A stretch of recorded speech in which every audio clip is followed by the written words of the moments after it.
take me in there. All right, we are live. All right, welcome back to another episode of Tuesday Night Live on the 10 Horse Money YouTube channel.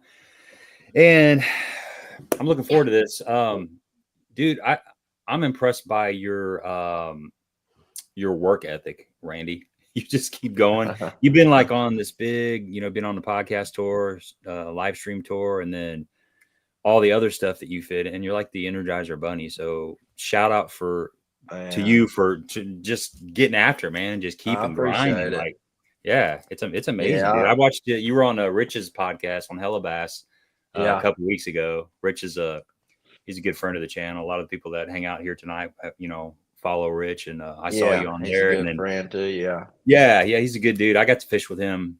I was on my way up to Mille Lacs a couple of years ago, and I stopped into Minneapolis, and we spent about 4 or 5 hours out on the lake. And man, there's some really good little small lakes up there in Minnesota. It's like, gosh, they're everywhere. There's little like 500-acre lakes here and 200-acre lakes there, and they're all just like full of very aggressive northern strain largemouth. It'd be hard to have a job and love to bass fish. You lived in Minnesota, because I'd be going fishing every day, because you couldn't drive to work without passing one of those little lakes. And all the lakes look like private lakes. They look like what you would call a private lake in Alabama, that have a gate around it or something, but it's public there. And and I've been to a bunch of them like that every time we used to go up there, and you can go to any of them and they all are full of largemouth and smallmouth a lot. I mean, both of them. It's amazing. So there's some really cool places. Yeah, I guess the ice, they get hard water, and that gives them a rest for the most part. I mean, you can still drill through it and do some ice fishing, but it's a lot harder to move around when you're ice fishing. So it gives them a little bit of a break. It's not like Gunnersville where they don't get a break. Man, they don't get a break on Guntersville. I know that. They sure don't, but they keep on biting, and they keep getting bigger. I caught my biggest bass ever. I haven't posted a picture of it yet. Yesterday on Gunnersville, I caught a 9-1 yesterday. Holy cow! And I've never caught one over 8.5, and the 8.5 was way back years ago. I haven't caught one over 7 something probably in 10 years here.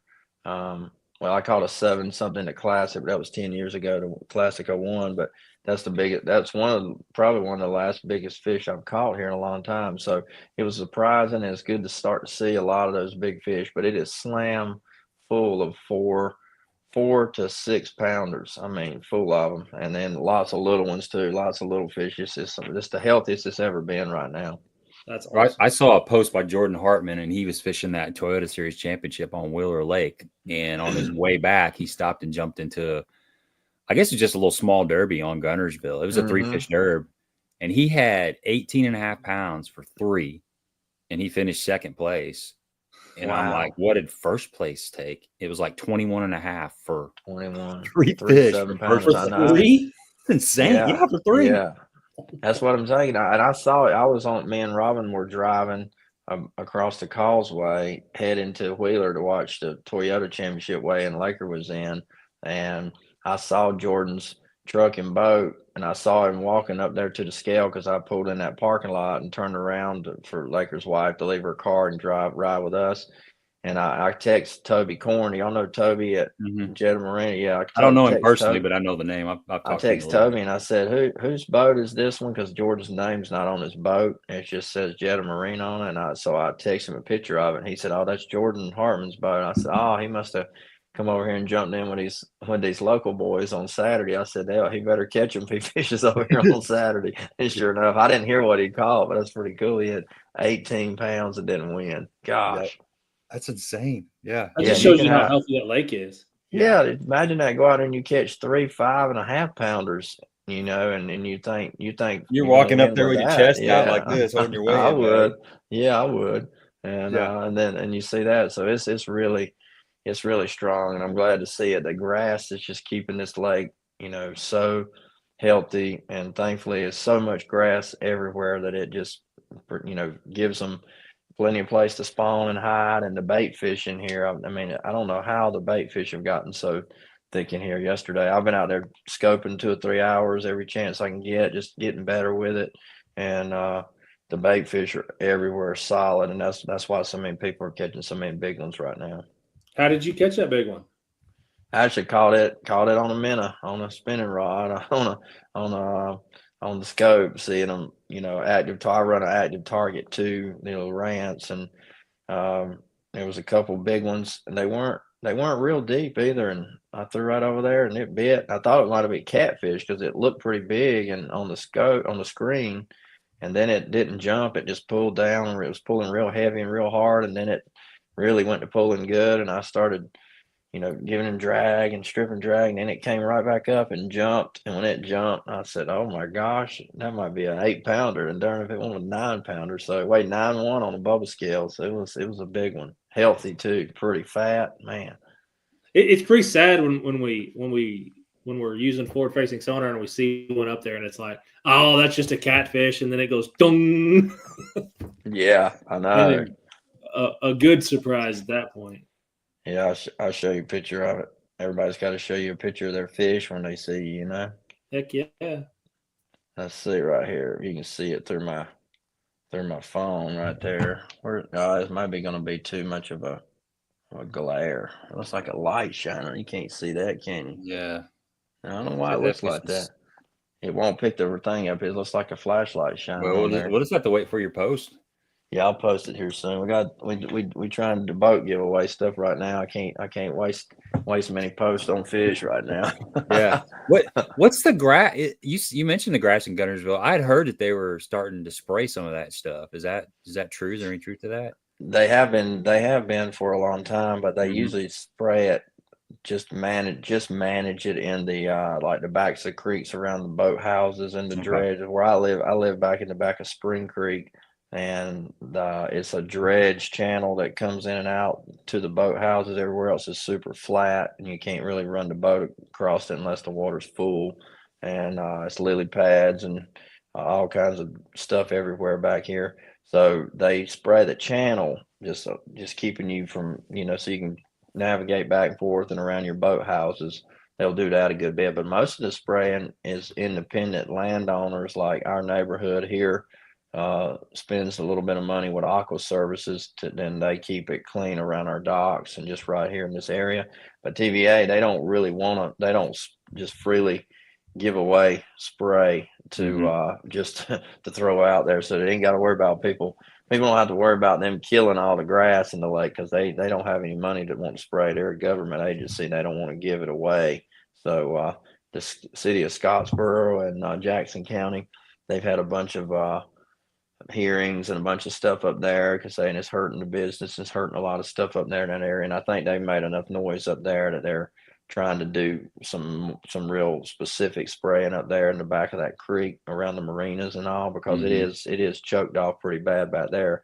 But as long as they do those places to manage it, and they don't get out here and bother it on the big flats and the main river and the main lake, I mean, it's just, I don't know how many thousands and thousands of acres of grass is out here. So I don't think they could ever do anything to really damage it too bad. Yeah. What's up, Jay? Just want to congratulate Jay on purchasing Strike Force. All right, Jay. Good job, man. Yeah. He's getting into the fish scent, the scent attractor business. So look for that coming out really soon. Well, it's already out there, but look for him posting that, and good luck with that. It's a big endeavor, and I'm sure it's going to go over good. Everybody likes scent. I'm a believer in scent. I think when it's tough, it can make a big difference for sure. Well, we're going to cover a few topics here tonight. I kind of, first thing I wanted to touch on, we'll definitely talk about the Kingstone boat giveaway here for too long, but I want to talk about that, the Major League Fishing team series that you just fished. What were your thoughts on that? How did that go? Because I think that's really cool. That's like a really cool thing that they came out with. It's been exciting to watch that. And I know you were part of that recently. Man, what'd you feel about it? I loved every one of the team type events the last 3 years we've done. When we did 2 years in a row, I was with Mark Daniels Jr. and Adrian Avena. Well, Adrian Avena the first year, and then Mark Daniels and Cliff Crochet last year. And this year, me and Nick LeBrun paired up for the 2-man in the boat deal. And this is the first year they've done that. And unfortunately, we only got to fish one day because we didn't make it past the first day. But man, if you watched any of it, it was so. I mean, Nick actually had to fish to make the cut and swung him in the boat, but he was just 2 to 3 seconds after lines out. So he hooked it when he was counting down 5, 4, 3, 2, 1. He just had landed out there. And he knew if he hooked one, he probably wasn't going to get it out of all that brush that it was in, because he was over all these trees. And he made a cast anyway and hooked the fish. And it was a 2-pounder, and we missed it by 7 ounces. And he swung it in, and which we knew it didn't make it, but they reviewed the tape on the live stream camera guy. He said it was right at 3 seconds too late, so it didn't count. So we would have made it with that one. And then 2 minutes prior to that, I hooked one on the back side of it. We were all just standing trees just everywhere. We're all in the brush, and I hooked one on a Livingston plopper, and it was on the back of the tree, and I tried to bring it up through the tree and try to get it over the limbs, and it went up into the limbs and was dangling in the limb, and it caught, and I couldn't get the braid wedged in one of those cedar limbs, and couldn't get it out, and he'd come off before we could get over there to him. So we had a lot of chances to make it, but it was a lot of fun. It's really different. It's really different because we're all type A, mostly type A leaders, independent businessmen, whatever you want to call us all. We all are independents. We don't depend on nobody else. We have to fish and catch our own fish. So when you put 2 captains in the boat together, especially an older captain like me that's been around a long time, it's hard to get in the boat and want to do. I'm used to running and controlling everything, and I like that because that's the way I've always done it, and he's the same way, and everybody's like that. So it's hard to get in there and work together. But man, with Nick, it was so easy, and we worked good together, and we figured them out, got on the right little pattern. We just didn't quite we didn't have all the right tackle we needed that day in the boat. We took a lot of stuff in the boat, but one thing we didn't take was swim jigs. I don't know why. I had one swim jig tied on that already had it tied on, but I didn't have any more to tie on with it, and he didn't have any at all, and that's what it ended up. I caught him on swim jig and a plopper. He ended up having to throw a chatterbait instead of a swim jig, so the chatterbait would hang up constantly, and he hooked quite a few fish that would come off because you couldn't hook them and get them out of the cover with the chatterbait because they were in that tall standing, heavy debris. And so anyway, but the event overall was a lot of fun, and fishing together with somebody like that, and the intensity and how it works. I definitely enjoyed it. And that's probably one thing on the Major League Fishing side that I'll miss next year is not being able to fish that, because that is fun. Yeah, so I didn't get to see that that day. I didn't realize that you had the fish coming over the side of the boat. You just ran out of time. Were you on OH Ivy or Brownwood? We were on OH Ivy. Okay. And had you fished that before? No, I hadn't, and that's the biggest disappointment because I heard all the great talk about it. Like everybody, it's one of the big fish capitals of Texas. Man. Yeah. And we're when we got there, we were a group 2 second day group, so we can't get any information. It's a 60-mile radius of the city, of the center of the that they give us the GPS coordinate for the city center. And you can't do anything within 60 miles, no research, no fishing on any lakes, no anything. And so when we got there, I didn't know where we were at, but I did know OH Ivy was probably within an hour and a half drive of that place, just because I know my geography of where places are. Because Laker actually went there last year and fished last winter for a couple of days and never caught a bass when he was there. And so when they in our meeting that night, they said, well, we got to give you some TMI, too much information. If anybody ever says anything or anything, if somebody comes up and tells a competitor, hey, those guys were on OH Ivy today, then it blows to cover for the rest of the people. So it's not fair for one guy to know and everybody not to know. And then they'll tell you. So they said, well, somebody told a guy, another competitor at a gas station, that y'all were fishing OH Ivy.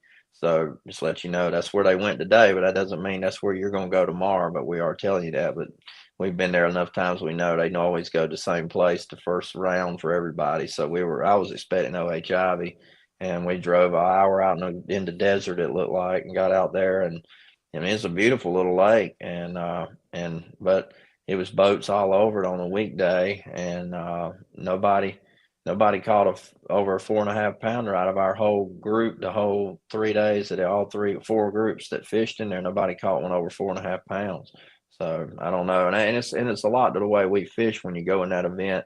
you have no information, you don't know anything, and you're fishing against the clock. And these are 2-hour periods, 3 2-hour periods. They go by super fast. Oh yeah, and you just got to put 1-pounders on the scale as fast as you can in that event. So you're not going to ride around the lake and scope around and try to find a 10-pounder when you got the clock running and they're catching them. You got to get out there and just start, throwing something fast and easy to try to catch fish. So that's kind of why another reason that big fish don't show up that much in that type of format. Yeah, and those guys that are catching those, teeners and those double digits, those guys they're following those fish around. They're setting up on them, and they're fishing for, like you said, they're fishing for one fish most likely. They'll spend a couple hours just working one fish over if they need to, and they know the lake. And that is one interesting thing about that team format is it kind of takes the forward facing sonar out of it for the most part. I mean, I've seen some guys. I can't remember who it was in the last one, but they had a good day or a good morning catching a couple 4.5, 5-pounders, but then they kind of stayed with it too long and they got hung out to dry. And that's the risk that you take. You're probably better off just to try to establish a pattern that you can move. Like when Ott and Andy Morgan were doing the dock thing, something like that, where you can just pattern, you can pattern docks. Yeah. And cover water like that. And then that's right. Him and Andy Montgomery. Yeah. Andy Montgomery. Yeah. Yeah, they won that one doing that. And if you can ever get in a lake that has boat docks and they get on a boat dock pattern, that is one of the fastest ways to keep catching fish, and especially catching, keepers or smaller fish. You can do that a lot on boat docks with a spinning rod and a Cinco a lot. So it was definitely fun. And the next one they're having, which I'm not in, I was only in one, but there'll be a new group of guys, and a few guys that were in multiple ones will be in this next one. I think it's next week, and it's in Florida somewhere. And I got a feeling they're going to fish somewhere really good down there. I got a feeling they're going to probably fish some of those, I don't know, headwaters or some of those lakes around there. I'm just guessing. I figured for them to go there this time of year, it's not great. So they're going to probably go somewhere it's supposed to be good. So we'll see. I wonder how many of those like OHIV headwaters lakes that there are around the country that nobody knows about. Oh, I know it's got to be a lot of them, because the more I fish, and as long as I've been fishing, all the people I know, I hear of lakes every year. Every year, people tell me, say, "Oh, you ever heard of such and such lake in Arkansas or such and such lake in Georgia?" I've even had people say in Alabama, and I'm like, no, I never heard of it. And man, they've been catching 10-pounders there, double digits there for 2 years or 3 years, and you never hear about it because people keep it pretty quiet, I think, when it's good. And then finally it spreads a little bit too much and it starts leaking out. And then especially if a tournament like that comes to it, then it blows the cover altogether, and that's kind of what happened to OHIV years ago. It got blown cover with Josh. What's the Jones, scupper? Josh Jones. He kind of blew the cover on that lake, and him and Kyle Hall both. And so it probably ruined it as far as it being a easy place to go catch a big one now. Yeah, there's a lot of those small lakes in Oklahoma too, and Kentucky. Bill Willis said, the Caney Lake's my home lake. I know you remember that. Yeah, Caney Lake, that's two of the ones that want two of the secret lakes kind of that aren't secret anymore. He's referring to Caney Lake there outside of Monroe, Louisiana, and Bussy Break. And Bussy Break's where I caught that 12-14 right back there in that picture. And Caney Lake, I caught a 10-11 on the knockout round. Then we went to Bussy the next day, and I caught a 12-14. So caught my 2 biggest bass in my life 2 days in a row, which is crazy how that happens. You fish that long, and then all of a sudden you catch 2 of your biggest fish ever. Yeah. Were you using active target for that, or was that? No, I was using my active target in my bushes with my pitching rod, man. That was the best kind. That's my kind right there. That's right. I caught that big one on a Cinco. On 22-pound J fluorocarbon Ishman Road flipping stick on a long pitch in the bush, and I was kind of leaning back on one leg. I already lost all my confidence for the day. I was pretty much checked out, ready to go home. I mean, I hadn't caught but one all day, and all of a sudden I pick up and it pulls me back down. I do a little one-arm hook set like that, and it just pulls me right down. And when it came out of the water, I'm like, oh my God, it looked like I'd hooked like an animal. It didn't look like a fish. It looked like it come out of the like water. It looked like like a beaver or yeah, something. yeah, it did. It looked like something crazy. I mean, it just went all out of the water, and the video is cool. It's on YouTube. I think mine and Major League Fishing's YouTube, and my Yolotech pole and GoPro saved the day on that because I had a live camera on the top 10 day back there, and he just got down on the floor in the back deck and was changing the battery out in the camera. And as soon as I hooked that fish, I said, "Oh, there he is!" And I feel him stumble, and he jumps up real quick and gets it going, and he picks up about 10 seconds into the catch. And so they took my GoPro off my Yolotech and used the tape in that, and they spliced it in there and made it, and you can't hardly ever tell the difference in it. But it saved the day because he missed the whole every bit of it. All the part he got was the fight coming around the boat with it, but the other camera got the rest of it really good, so it was cool. Yeah, it's man. I'm glad to have it on camera because nobody would ever believe you catch one like that, you know. And I always prayed, Lord, don't let me waste my biggest bass of my life on a practice day when I'm out here by myself. You can't show nobody, you can't tell nobody. You don't know how, you don't even weigh it, you know. And I'd be like, if I'd have caught that on practice, man, I don't know what I'd have been sick. But thankfully, I know, man. It's like that's one of the good things about modern technology is you do have the opportunity to capture just about anything. You can at least take a picture of it. I mean, years ago, we had.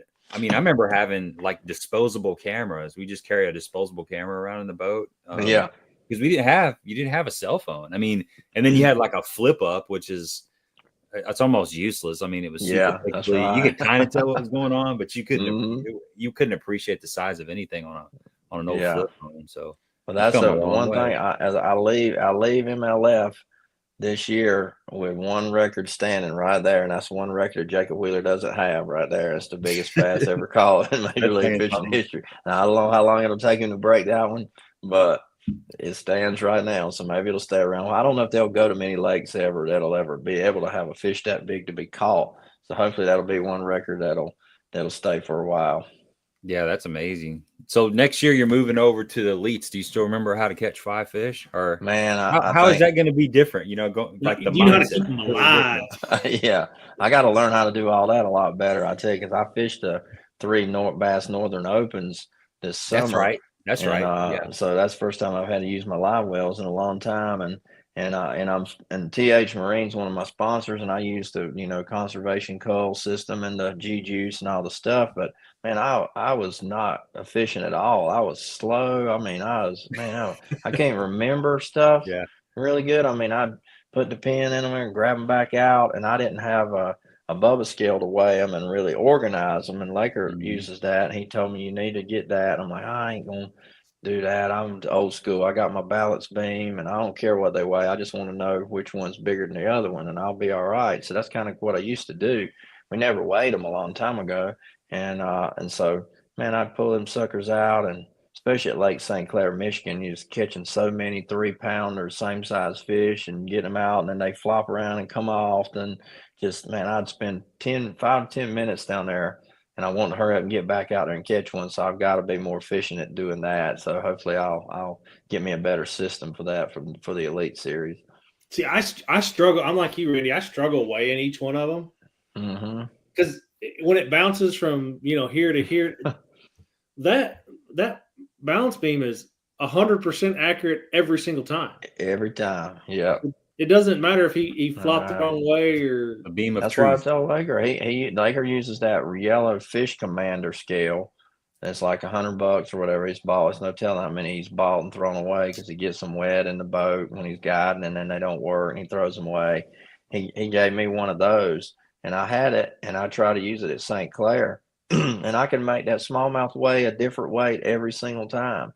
I mean, because as soon as they flop a little bit, it would readjust and lock in, and I'd mash the button, and it was showing I had like almost 20. It's showing I had over 20 pounds that second day, and I was excited that I broke 20 pounds, and I got in, and they weighed 18, 13 or whatever. They weren't even that close. Oh, man. But as he said, it's because Laker says because I have to keep clearing it out. But I would let it lock, and then if you do it 3 or 4 times, it'd go from 3 50 something to 4 1/4. It would just change back and forth. So I don't know. The Bubba scale does seem to be the best all around system for weighing from what I've seen. And I know we've used them so much on Major League Fishing this year that I trust it pretty well. It seems to be accurate with every scale we use. So I'm probably just going to get one of them and learn how to go through the whole system with the Cullen deal. But 5 will definitely be a lot easier to manage. And I don't want to jinx myself and say easier to catch 5, but it definitely won't be as hard and stressful as that Bass Pro Tour format, because that you ain't felt pressure till you have to catch as many as you can catch every day. With Jacob Wheeler catching 100 pounds. Yeah, and you got that score. You got that score tracker just chirping in the Yeah. background, just chirping, and oh man, yeah, that'd be nice. You can just focus on catching 5 big ones. Yeah, that'll so be fun. I'm looking forward to that. I'm gonna have to readjust on a lot of stuff and learn a lot more. But I practice my scoping stuff a lot more, and I've learned that whole side of the world. And I like doing it when I need to do it, and like using it, mixing it in with the way I fish already, in shallow water. So I think the schedule Bass came out with for the elites will really be better for all around fishing. It won't be one dimensional.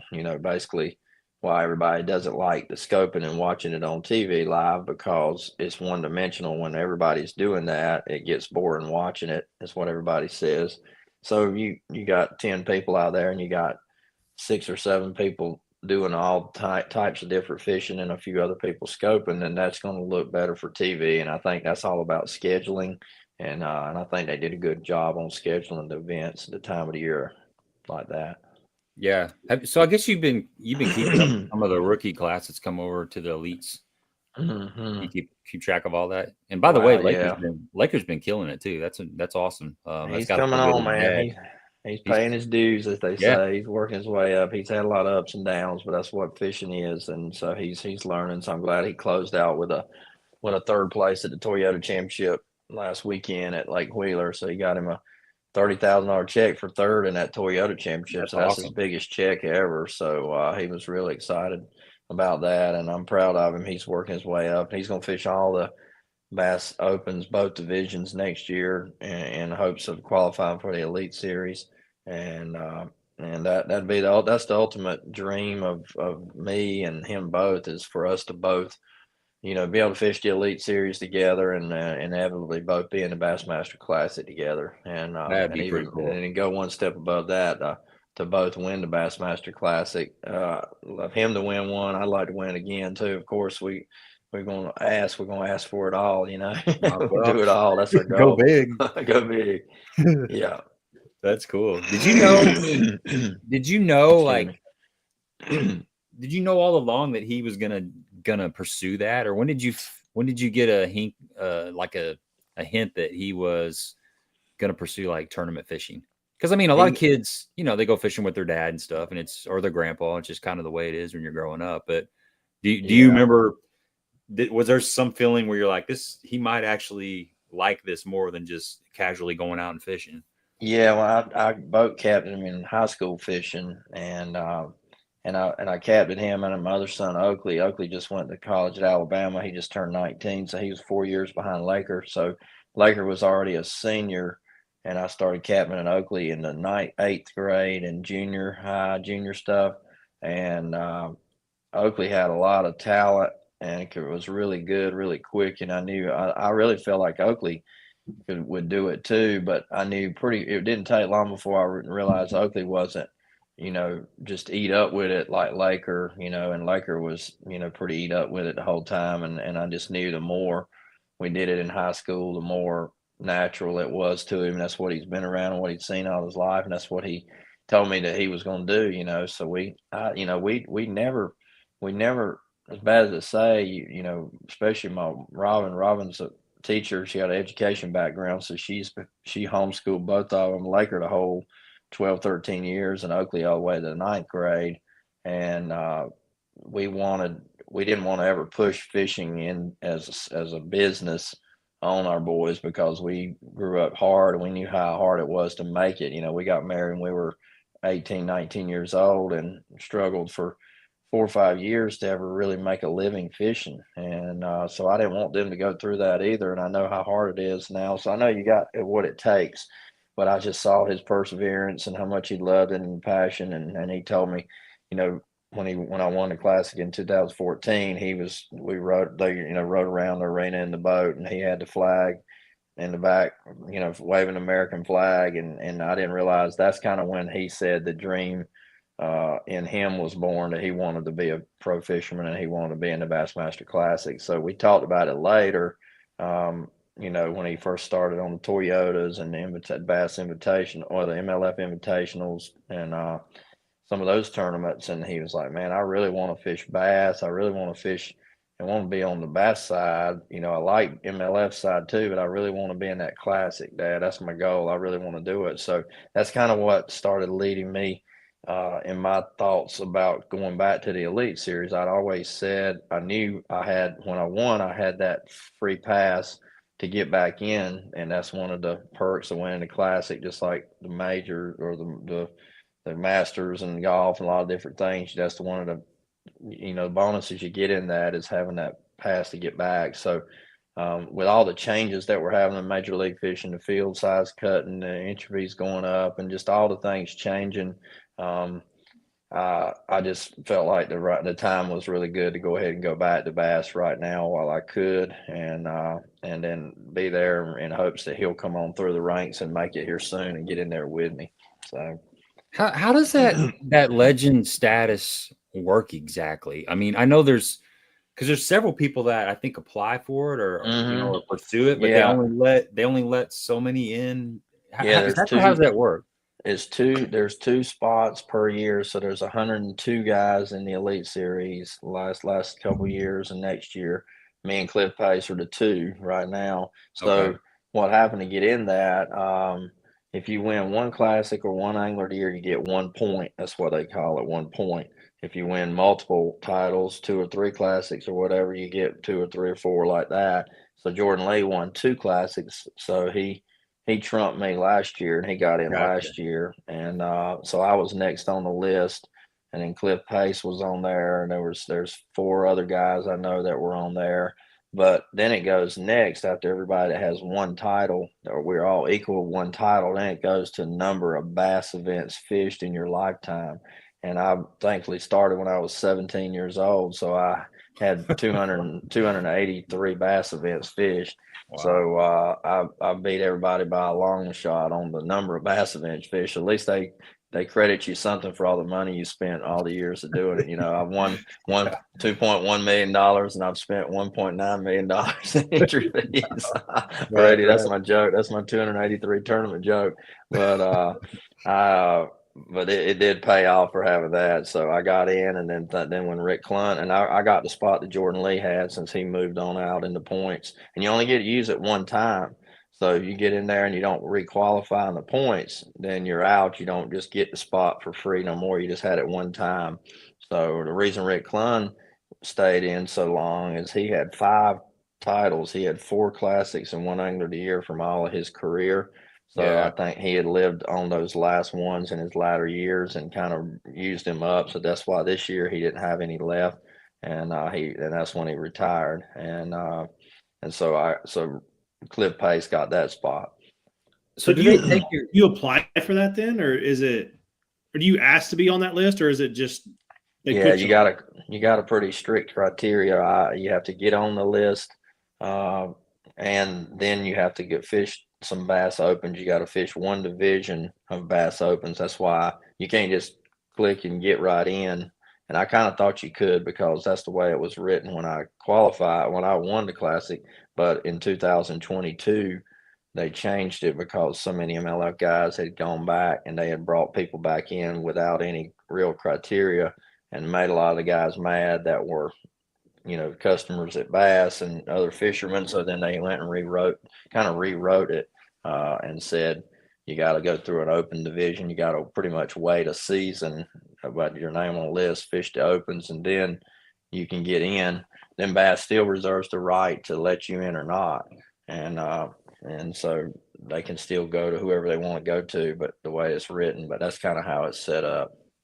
Do you have to do you have to requalify on a 1 year average, or is it 2 year average, or do they take like a combination of so many years? How does that work? That's one thing I don't know yet. I gotta actually find that out. Yeah. I gotta ask questions, because I've had mixed. I've heard people say mixed things. Some people I've heard say you pick up where you left off and you get all your years of good and bad all back, or then I've heard people say that you get one year to try to do it, and then for the rookies. But I don't know with us if we're not considered rookies, so I don't really know, so I got to find that out. Yeah. Jay wants you to bring back the sofa tournament recap. The love seat updates, man. That's it. We're gonna do it too, man. Me and Ron were just talking about that tonight. That's what I said. We're gonna talk about that tonight. We're gonna bring the love seat updates back. She's gonna be back on the road with me. And Oakley's in college now, so she don't have to stay home here anymore. Like the last 4 years, I've been solo the last 4 years, and I have not enjoyed that a whole lot. So I'm looking forward to her being back out there with me next year. Now, one of the boys is really good at basketball. Which one was really good at basketball? Oakley is a basketball player. He did really. They made it to the Final Four in the state in Guntersville last year, and he had a couple opportunities to go play at smaller colleges to keep playing basketball, but he didn't love it enough to do that. He just wanted to go to Alabama. He said, if I'm not good enough to play at Alabama, I don't want to play. So he's just going there for school. So he's at Bama. Yeah, he's at Bama. Yeah. He's having a good time. He's loving it there, and he got in the ATO fraternity already. He's got a bunch of buddies in different states he's met. He's already got 2 or 3 fishing buddies that love fishing and hunting that he brought home here from Louisiana and Texas and Florida, and so he's already meeting some good guys down there at Alabama. Good deal. Well, I mentioned jumping in the boat with Rick up there in Minnesota. I was on my way up to jump in the boat with Ron Mille Lacs. He was a guide up there at Mille Lacs. He said he probably don't remember, but he met you at Mille Lacs in 2017 during practice for the AOY. You said you were fired up. You caught your first smallmouth on fluff, and he was that must be the black. Is that the black hair jig? I would say so. Yep. Yeah, I think that's what fluff. I've never heard fluff, but that's what it just makes sense. Yeah, I probably do remember that. I think I remember talking to. I think I was so excited because first one I ever caught on that was I caught a 7. It was a little over 7.5 pounds, biggest smallmouth I've ever caught. On a hair jig? On a hair jig. Dang. It was the first hair jig bite I ever had. Hey, it was that big. Cool, yeah. I know. Jeez. It was giant. That lake's phenomenal. That lake is phenomenal. It sure is. I'm ready to go back up there sometime, Ron. I hope you're still on here. Yeah. We got to make that happen, man. Come pick you up, right? Yeah. Well, let's segue into the King's Home giveaway, the boat giveaway, and this kind of gets us into it. Fishing with Dana wants to know what pitch prop and jack plate setting are running on your 21 XP. I give my 21 XP. That's the boat we're giving away that I ran this season. That, first of all, let me tell you how awesome of a boat that boat is. It is the best. I've been running a Triton for the whole time Triton's been in existence. 1997 was the first year model. And I've ran every one of them for years, and I've been a speed freak my whole life. I still love speed, and this new era of Tritons, the XP series, the 20 and 21, are back to the real performance days like Triton was built on originally. So this boat, I run a 12-inch TH Marine hydraulic jack plate, and you can actually run a 27 Tempest to get the most speed out of that boat, but that's not the best all around prop. And it doesn't do as good in the summer. It's more sluggish because it's really a big prop. It only turns like 5,600 RPMs, but I've run 78 miles an hour on that boat with a 27. And then I drop back and run a 25 Tempest and a 24 Fury, either one, a 24 Fury, 25 Tempest. And it'll run 72, 73 tournament loaded 2 people, and run 75 by myself. So that's a really good running boat, and it takes rough water really good too. That's what's so good about it. What's so hella bass saying there? Oh, he's giving me crap. Did you win another boat? I won a boat this year. I won a boat about a month ago, and did you? All yeah, right. I didn't even know that. Yeah, What'd you win? I got 3 boats now. I need to. What'd you I win? need 4. I got a Phoenix. It's an 819. It's just a certificate. I haven't decided exactly what I'm going to do. I'm mentally torching myself because of the tax thing. It's like the tax burden, and I've been milling it over with my wife, and she's like, you've worked so hard for so long to win this boat. You need to get a boat. And I'm like, but the conservative, responsible thing to do is sell the certificate, use that money to pay the taxes, and then take the rest of the money and, pay off the Highlander and maybe, I don't know, just padding the nest egg a little bit. I know that's what everybody's telling me. Everybody's like, man, get the boat. You'll figure it out. And yeah, you figure it out. You'll always have payments. Don't worry. That's the American dream, man. Yeah, I know. You're right. Payments, right? And it's like a boat that I'm going to retire probably 5 years. It's going to be a 2015, so it'll still be a fairly new boat in 5 years when I retire. So I won't have to try to take on the burden of a boat payment when I get closer to retirement, because I want to have everything kind of halfway cleaned out before I cut my salary and my intake financially. And I don't know, man, but I'm in that state of mind where I need to make a choice really quick, and I need to like go with it. So I quit going back and forth because it's, I don't know, it's getting in my head. It's like one day I'm like, okay, I'm doing this for sure. And then I start thinking about it, and I'm like, the next day I'm like, okay, I'm going to do this. And then I just kind of keep on going back. It's like drilling a hole in your boat. First world problems, somebody there to help you out. What's that? Like drilling that first hole in the boat. Yeah. You gotta have somebody there with you. Yeah, you're right. Where'd you win it in? What tournament? I fished a BFL regional on Pickwick Lake. I guess it was the first part of October. Okay, so you won that. Yep. It's a $50,000 certificate for that Phoenix. Yeah, it's cool, man. I never saw it coming, which made it even better. I was just trying to qualify for the All-American, and next thing you know, I end up winning the tournament, and I got a boat, and I qualified for the All-American. And you qualified. Yeah, that's great. Yeah. That All-American's awesome. I made that when I was 18 years old, and that was my first big qualifying type tournament back in the old days. And so that All-American has still been a special event all these years. Yeah, Lake Hamilton, Arkansas, at the end of May. So we'll see. I'm gonna try to go down there and fish it a little bit, just kind of get a feel for it. I got a buddy that lives down there that he said I could stay with him, so that's always good. Cut down on the small lake. It's a good little lake though. It's a tough lake, people say. I've been on it quite a few times, but it's pretty good. It's a good schooling lake, but now the scoping world's probably changed that. It's probably a good scoping lake too now. Yeah, it's scoping's changed everything for sure. Yeah, it has. Made it tougher. How did you get involved with King's Home?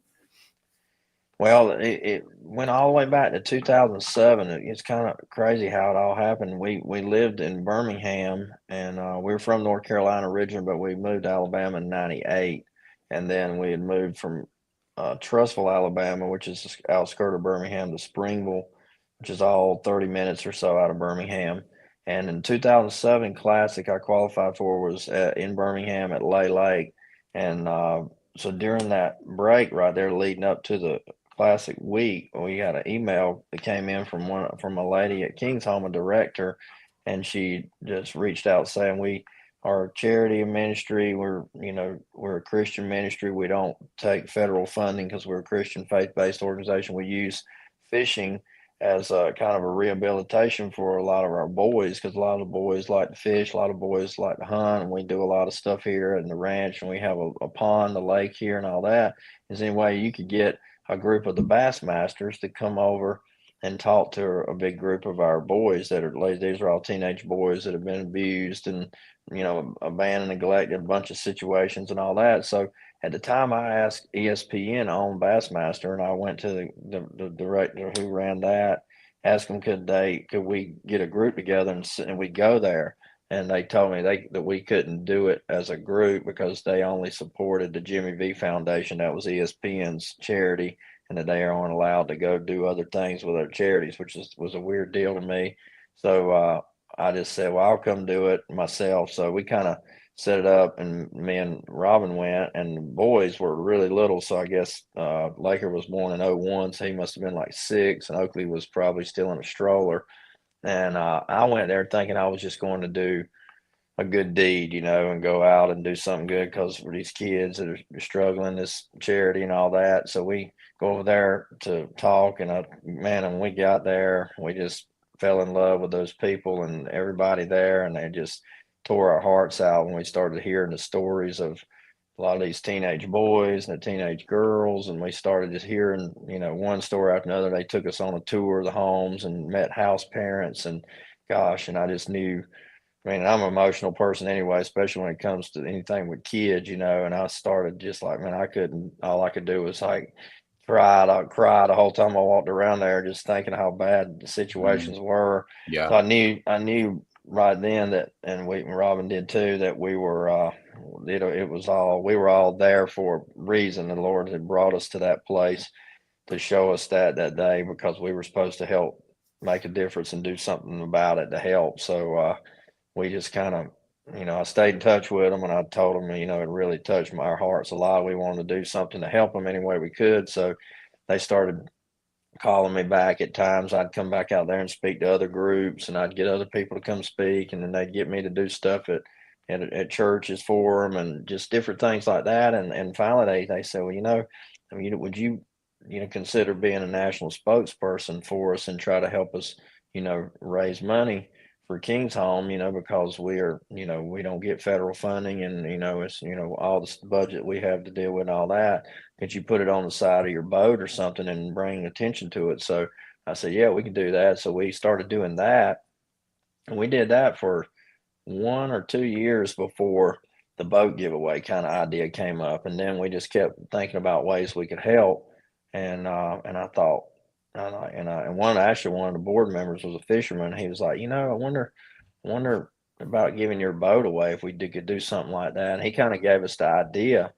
And then I thought, well, shoot, yeah, that's a good idea. Let's see if we can do it. So I talked to Triton at the time, Mercury, and different sponsors of mine, and everybody. Of course, they say you do your own, do whatever you do, and if we can help you, we'll try to help you. So it wasn't a whole lot of help there in the early years with it, but we did it anyway. And I thought selling 1,000 tickets would be so easy. Raise $100,000 the first year would be, $100 a ticket. And with 2 days to go, less than 2 days to go, we had only sold like 600 tickets. And I thought, what in the world is, we already had social media was going pretty good already then. And I had a pretty good reach around the fishing world, and we couldn't sell the 600 tickets. I'm like, what is wrong with people? Why is it so hard to make people buy $100 ticket to try to win a nice boat? I bought tickets for a lot lesser things, for no good causes, and this is a great cause. So finally we made it right at the last minute, hit 998 tickets. We almost hit our goal that first year, raised 100,000 right at that. So then it kind of started getting better. The next year we did it and did like 1,200 and some tickets. And then the next year is when the whole miracle story happened, winning the Classic, and all that happened in Birmingham, where King's Home was located. And, it was the Cinderella story, come from behind victory. It was the last day that we had ESPN and given us a big seating area to bring all of them in, and they all came in. We had a huge arena sitting area in the center of the BJCC for all the kids and the women and the girls, boys, everybody. It was 150 to 200 people there. And then I, come from behind in 11th place and, and win.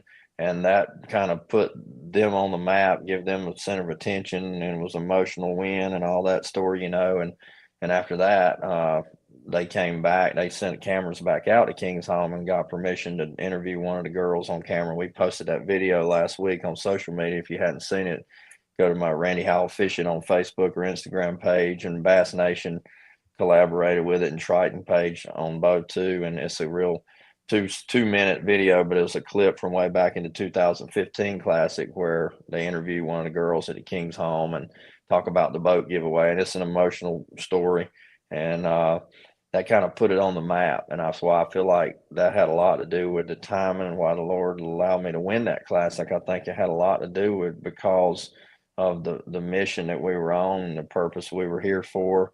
And it just all came together at that time and that place. And And so after that, it kind of grew legs and snowballed, and we've worked hard every year to keep building it and growing it. And it's not been easy because, I mean, it's the 14th year, and I wish that after 14 years that everybody would just be ready to buy a ticket and support it every year, but you got to beg and plead and tell them about it every single year. And still, you know, we raised $3.1 million in 13 years now.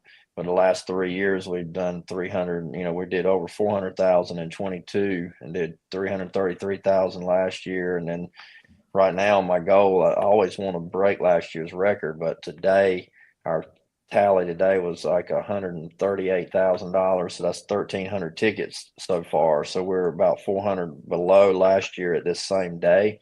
But the final 2 days blew our mind the last couple of years. I don't know. It's like everybody puts it on their calendar. I'm going to wait to the last minute to buy a ticket, and then they buy it at the last minute. So I'm praying that's going to happen this time. But being on shows like yours here, and then Bassmaster's having a story that'll be on the headline tomorrow on that site, and we're going to have it all over all the websites everywhere. And hopefully these last couple of days, everybody jumps in and buys some tickets, and we'll get ourselves hopefully into the 300 and some thousand, 400,000 range again. I'd love to hit 5,000 tickets. That'd be $500,000. All the money goes directly into the homes. You know, I give the boat away, King's Home. That's how we can do it in Alabama, because it's a charity like it is. They can't own the boat or give the boat away, but I can. So you donate to them for your chance for me to give you the boat. I own the boat. I sign it over to you if you win it, and that's how that works. How we're able to do that. So it's a great opportunity, good cause, and you know, put it in perspective, it costs about $165,000 for 1 year to run one group home at King's Home. So like a group home that has 5 girls in the girls' ranch or 5 boys in the boys' ranch will have a house parents like me and my wife, or you and your wife will be house parents, and they pay them a salary. So the King's Home house parents, that's their full-time job, is to be house parents, so they can make a like $50,000 or $60,000 a year salary and have free room and board. And they are house parents to the kids under the supervision on the ranch, and, you know, protection, because most of the situations are come from bad situations. So there's a lot of stuff they do there. They have a pottery business that funds a lot of it. In the pottery, they teach the women how to make pottery. A lot of the women running from domestic violence and stuff there. They have stables, King's Home stables that you got up there. It was a horse, just an equine program that rehabilitates a lot of the girls. But the abuse and the awful stuff that happens in the world, it's always been, but it's been worse and worse and worse every year. So the stories, these kids come into these homes, and they've already been through foster care. A lot of times the foster care is where they get all their abuse at. It's unfortunate, but when they get to King's Home, it's kind of a last resort type place. But about 90% of them come into King's Home and stay, you know, 1 to 2 years, and they're totally rehabilitated. So like from way back 2007, 8, 9, I know kids that were 10, 12 years old then that are, you know, in their mid and upper 20s now, that are married and have kids and great jobs. And I see them coming back to banquets and helping and doing. It's just amazing. And I know that we were part of that. Just why, you know, just with that boat giveaway every year, that's why we push so hard and we're so passionate about it to make it a success. That's pretty awesome, man. That's amazing. Yeah, you know, you don't realize how good you have it until you hear other people's stories. I know some of the people that have been involved with St. Jude's. You know, it's a similar story where, you know, you hear about it, you see the commercials and you see the social media stuff, but if you actually go down there, and I haven't been down there, but I've heard this story before where you go down, they have the marathon or whatever fundraising deal that they have, and you actually go into the hospital and you see what's going on and you see the struggles that people have, and it gets, you know, it tugs in your heartstrings and it makes you want to be involved. So that's right. I mean, it's amazing what you're doing. So it's $100 a ticket, and it's obviously you're winning Randy's 2024 Triton, which is, it's pimped out to the max. I mean, it's a sweet boat. It's got everything you'd ever want, all the bells and whistles. Yeah, it's got And the everything drawing, on it. when is the drawing? The drawing will be this Saturday, the 16th at around 2 o'clock Central Time. So you got to get your tickets. We cut the phone. We have a auditor firm that comes in there and they'll start auditing on Friday, and they'll go all the way to Friday night. Then they come back Saturday morning to get the final, because a whole bunch comes in quick. Last year they had to get, man, like 3 extra people in there because they had so many tickets. People buy like overnight on Friday nights. When they wake up Saturday morning and turn it on, there's like 700 and some tickets to process. So they get that done. So we cut the line off at 12 o'clock noon Central Time that day, online or on the phone. And if you go to that website, kingshome.com, the phone number is on there as well.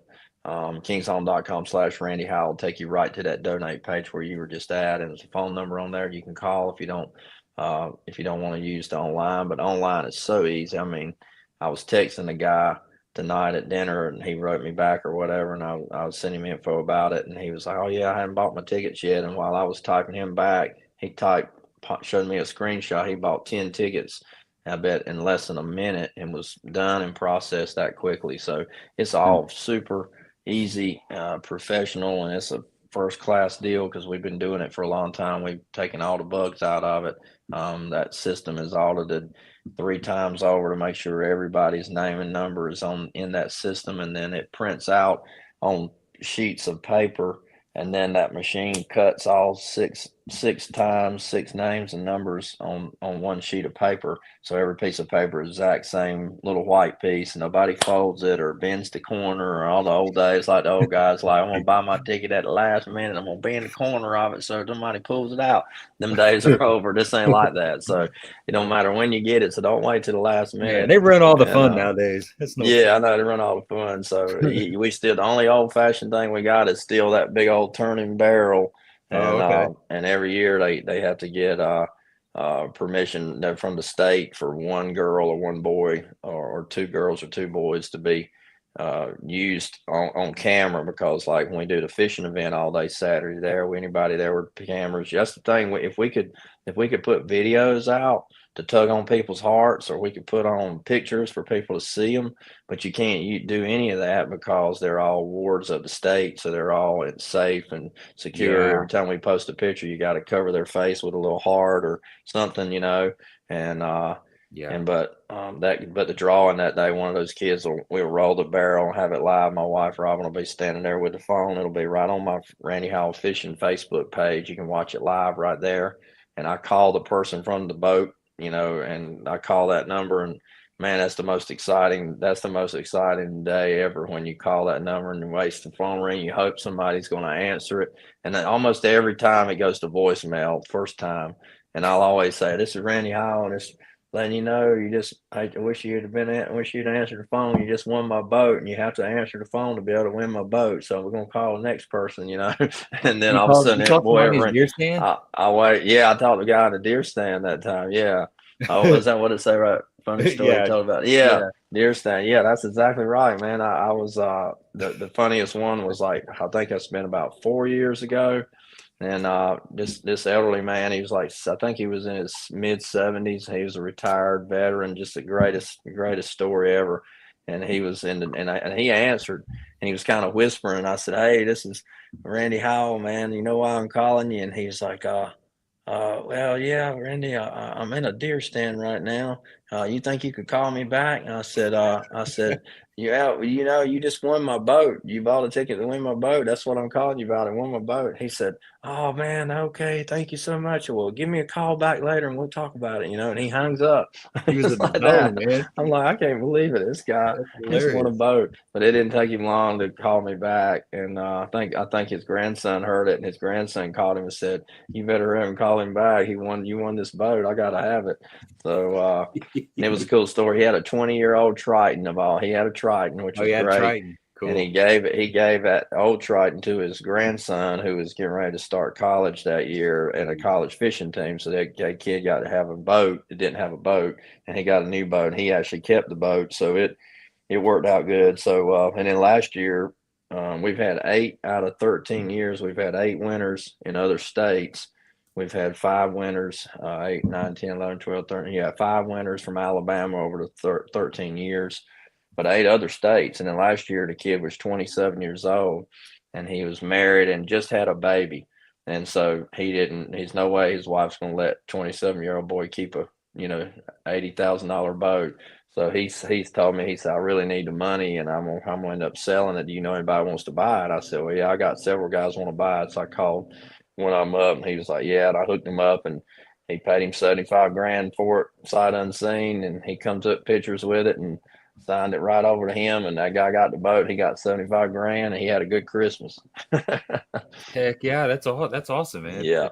It only takes one ticket, right? Like, yeah, you don't have to buy 10. You don't have to. You can, but that he bought one. All he bought was one last year. So we love people to buy 10 and love people to buy 50, but one's all it takes, and one makes a difference because every $100 adds up when you put them all together. So thank y'all for sharing it, and y'all spread the word and help us push it hard. We're gonna flood the airwaves the next 3 days. You'll see it and hear it everywhere. So hopefully people will respond to it and and act on it and do it. It'll be great. Have you had any repeat winners in the last 14 years? Say that? What? Any repeat winners? No. Nobody's gotten that lucky. Hey, we have a serious question here from Tim. He says, rod and reel and a pack of Robin's Cincos for the winter. Yeah. I could probably do that. I'll definitely give you some pink Cinco. In fact, I'll tell you what we're already going to do. Nobody knows yet, because Yamamoto Group, GSM, we were just texting with them tonight. They're going to give me $500 of free Yamamoto plastics to give away with the boat giveaway. And Livingston Lures told me the other day they're going to give $1,000 shopping spree away for Livingston to go on the website and buy $1,000 worth of lures from Livingston. And then Yellowtech is going to give us $1,000 worth of Yellowtech gear. So we got 3 new deals to sweeten the pot even more for the winter. So it's a winner take all deal. We don't pay first, second, third, fourth, fifth or nothing. We did that a couple of years just trying it, but it really takes away from the whole bang of what the whole event's about, raising money with the boat. And one winner and it's done. So it's a cool deal. And the odds, you think about it, if you're a lottery person, I mean, they don't even compare. You're looking at 2,000 people that you're trying to win something against. I mean, that's really good odds, because even when we sold 3,300 tickets last year, 3,300 some tickets, you still sell so many multiple tickets to people. You're looking at less than 2,000 people that actually bought a ticket. So you can't beat the odds for something that great, and to be a tax deductible donation. Yeah. Well, make sure the GSM throws in some 3-inch Yamacross and some of those Sensei worms. I was just thinking it was going to be $500 worth of green pumpkin 5-inch Cincos. I mean, you can do that and be all you need. $500. I mean, that's it, really, isn't it? I mean, there's I can use $500. I can use $500 worth in about a month. Yeah, it don't take long with the Cincos. They're good for a reason. Yeah, they sure are. Green pumpkin, purple green, and green pumpkin, purple copper. Man, I can fish anywhere all year on those 2 colors. Oh yeah. You can flip them. You can Texas rig them. You can put them on a shaky head. I call that big one right there. I call that one on a black blue laminate. Have you seen that color, black blue laminate? Yeah. It's kind of has a powder blue look to the blue, and you can scrape it with your fingernail on that blue, and it turns it real milky bluish, like almost to almost like a blue, like your hat, that like brighter blue. Man, it looks good, and it looks good in stained water. It has a good flash to it in stained water. My buddy Dale, he's a guide on bull shows, and he swears by a black Cinco in bull shows. And bull shows. How about bull that? shows. Yeah, it's exactly opposite of what you think. But he said, trust me. He said, I go through pack after pack after pack of them when I'm out guiding and get stuff. So black's good in Florida, I know. A lot. Yeah. Florida lakes, that straight black's always good. And then up north, a lot in grass lakes like at Cayuga and Champlain, they like a straight black one up there. So they'd probably like it everywhere. We just don't ever throw it. Every time we get in clean water, I'm going to throw green pumpkin something, because it always works too. So they probably bite all of them. Yeah, no doubt. Well, we're getting close. We're a little over an hour. We said we'd try to keep it around an hour, but I do have two questions real quick that I wanted to ask you about. I was just kind of looking at your profile page, and I saw that you've been with Lunker Lure for quite a while. So we're close to we're not too far from Carterville, Illinois. We fish a lot of those those lakes over there in southern Illinois. Oh, and yeah. a lot of people on here are familiar with Lunker Lure. In fact, we had Brent Gentry on here. It's been probably 6 months ago. He was on the live stream, and so that's pretty cool. Brent. That's cool. That's one of those companies that have been around for. There's not a lot of those companies around anymore, so it's cool. And it's a cool story behind that too. And Hawg Collar, HAWG Hawg Collar, has been around for a long time, and Lunker Lure has been around long. So Brent Gentry and his dad, had Lunker Lure since when I was a teenager. And Hawg Collar was in North Carolina. Hawg Collar was spinner baits, buzz baits, and stuff like that. They made a little bit of everything. And that Bill Morgan owned Hawg Collar in the time in Western North Carolina. I grew up in Eastern North Carolina, and Bill was my first bait sponsor I ever had when I was 15 years old. Oh, cool. And he used to be, and he was a mentor. He was kind of like a dad to me a lot, and he was older than my dad. He was kind of like a granddad to me, and but he used to help me a lot. He was a strong Christian man. He helped me a lot with the mental side of fishing and the confidence side I struggled with when I was young in my first several years. And he actually mentored Hank Parker. And when Hank Parker won the Classic on the Hawg Collar spinnerbait, Hank Parker, Bill Morgan sold that mold to Mann so they could mass produce the Classic spinnerbait for Hank Parker so he could make money on it, because he couldn't make any money because he was too small of a company to mass produce it. So he sold the Mann spinnerbait to Hank Parker and to Mann's. So then Brent Gentry and Dad Don bought Hawg Collar from Bill Morgan, and when they bought it, I kind of went right into Lunker Lure with them, and became part of the family. And then when they put Lunker Lure, in Carterville, Illinois, and it employed, most people never even know about it, but the handicap workers of the state of Illinois, it's a state funded program that they make all the Hawg Collar and Lunker Lure baits in that place there in Carterville. So one of the biggest reasons I've stayed with them all the years is because I love the products, and I love my jigs, my Lunker Lure, my rattleback jig, my ultimate rattling jig, my buzz baits, my spinner, all my stuff, everything they make. I love it, and I could have went and worked for other people, and made more money, but because of who they are, what they stand for, and the tradition behind them, and I've been through the plant, and I've seen all the workers in there that are, mentally handicapped, physically handicapped, each doing a job, painting out one eye. One lady puts nothing but an eye dot on the spinnerbait head, and another one does nothing but bend the wire. And you see that, and then that what you're doing when you're promoting them and telling people these are the best baits out here, and what you're doing to help people make a living like that, and that's pretty cool. And they keep it right there in America and do it right there in Illinois. So that's one of the reasons I've always stayed with them, just because I love the people, and I love the whole process of how it works, and everything about who Lunker Lure Hawg Collar is. So they're good folks. American made too. American made. That's right. The mission behind it. That was the word I was trying to think of. The mission behind who they are and what they do. And if Brent was on there, he probably told you a little bit about it. But it's pretty cool, pretty special. Jack Jennings is one of my good friends. Him and his brother, they're twin brothers. They're both like 70 years old now. And Jack makes all my baits there. Makes just about all the baits at my specialty stuff at Lunker Lure and Hawg Collar, and sends me my special swim jig. We got a new swim jig came out this year. He just sent me some new 3/4 and 1 ounce heads with more weight down the shaft on the double rattleback for swimming out there deep, for like scoping, big jigs for scoping. They're going to be really good. So they're good people. So if anybody don't know about them, y'all support them. They got good products and good mission behind it. Yeah. And like you said, they're giving folks that maybe aren't as fortunate as some of us a purpose. They're in there in that plant, and they're getting a sense of community, a sense of they're socializing, they're being around other people, and they have a purpose, which is really good. I mean, like you said, that's even more of a reason to stay with a company like that. Yeah, that's stuff. Right. One more question before we let you go. If you had 2 hours and you could throw one bait and the fish were just absolutely going to crush it, what would that bait be?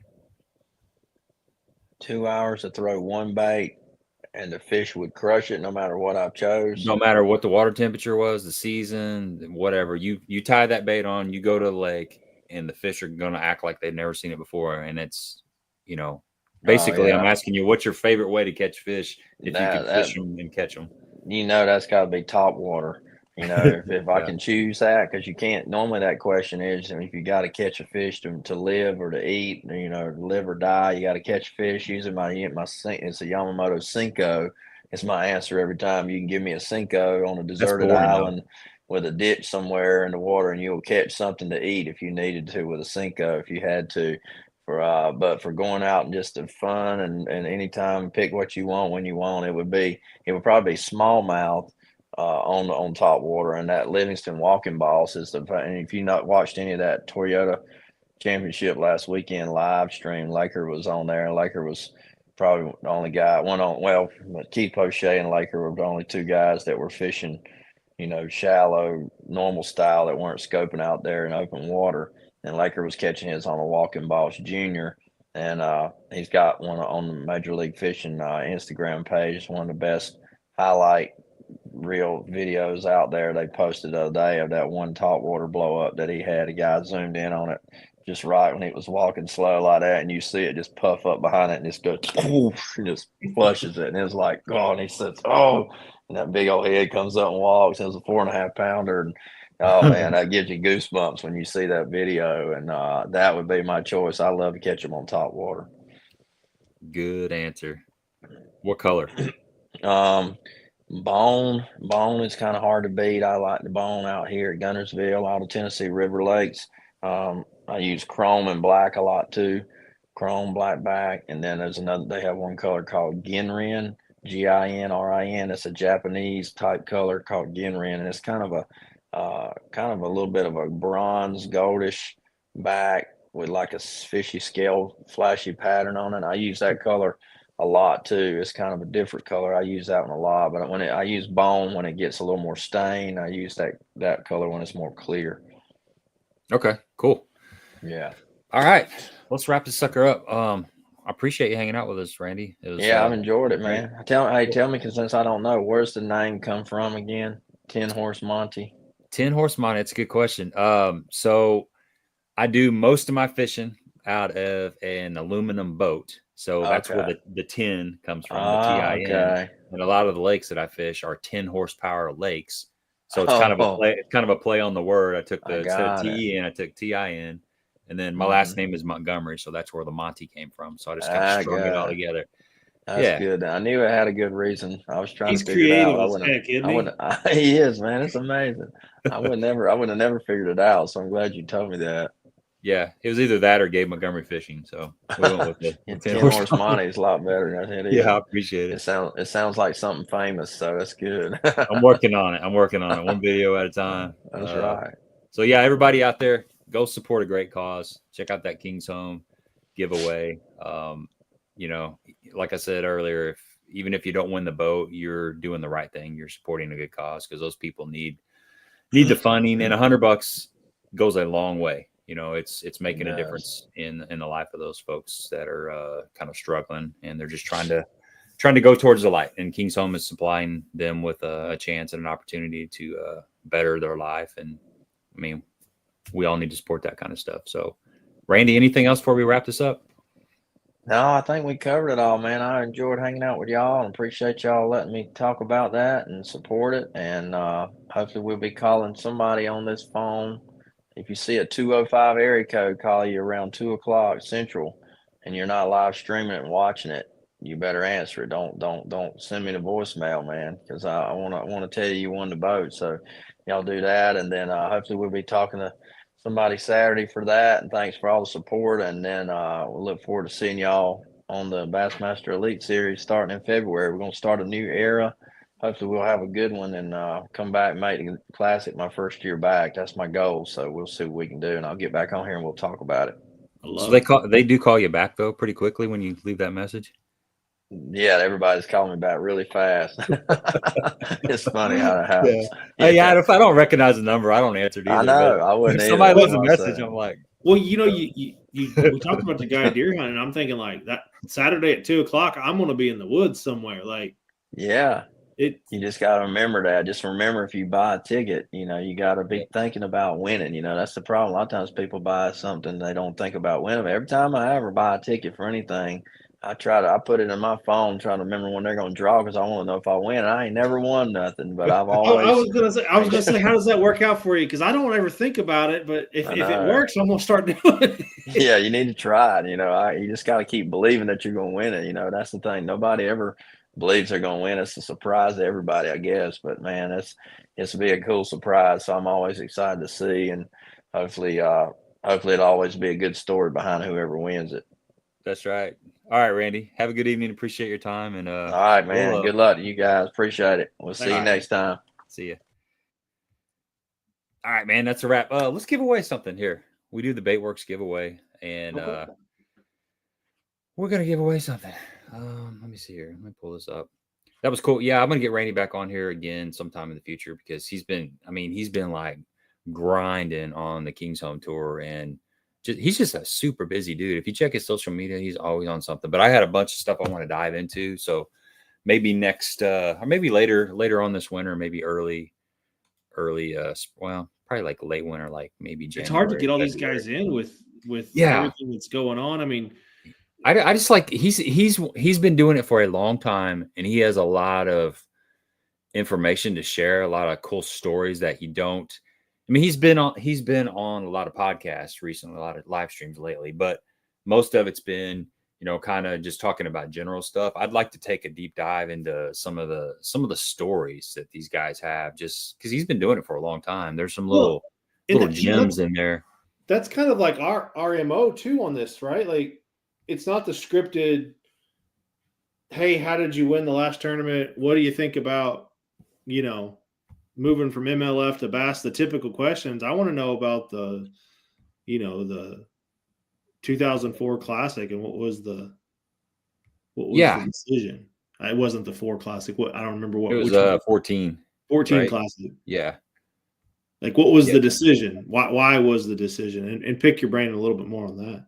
Yeah, I'd like to hear. He talks about he was running down the lake, and he just has a gut feeling. It was like a calling from God to make that turn, to run back in Spring Creek, and that kind of stuff. Like, take me through that day again. And it's been, that story's been told, but there's more there's more stories like that are just interesting. And they all have those stories, right? Like, I think we talk about Dion a lot, and Dion is like king of. Mark's got a good idea. Maybe be cool awesome, to get him on, the person that wins the boat. That'd be a really good idea. I'm sure he'd be up for that. I'm sure he could scratch out, 15, 20 minutes. And I thought, if I'm in a deer stand and I get a call from Randy Howell saying that I want a boat, I'm hoping I have my safety harness on. Because you should have your safety harness on anytime that you're in the deer stand. I know, and you should have your life vest on anytime you're in a boat too. But we know how that goes. I don't, the life vest, no, but the safety harness I do. Okay. Well, I haven't hunted in a long time, and I guess I'm lucky I never fell out of a tree. First year that every set I've had it on. That's good. So, I mean, I'm sure I would too now. But I think in all honesty, there was a lot of years where I climbed up in a tree stand and just it's kind of like riding a bicycle without a helmet. There was a time when we did that. Well, I mean, heck, this is the first year that I've like religiously wore it every single set. And this is a terrible excuse, but I'm usually a half mile plus back on public ground.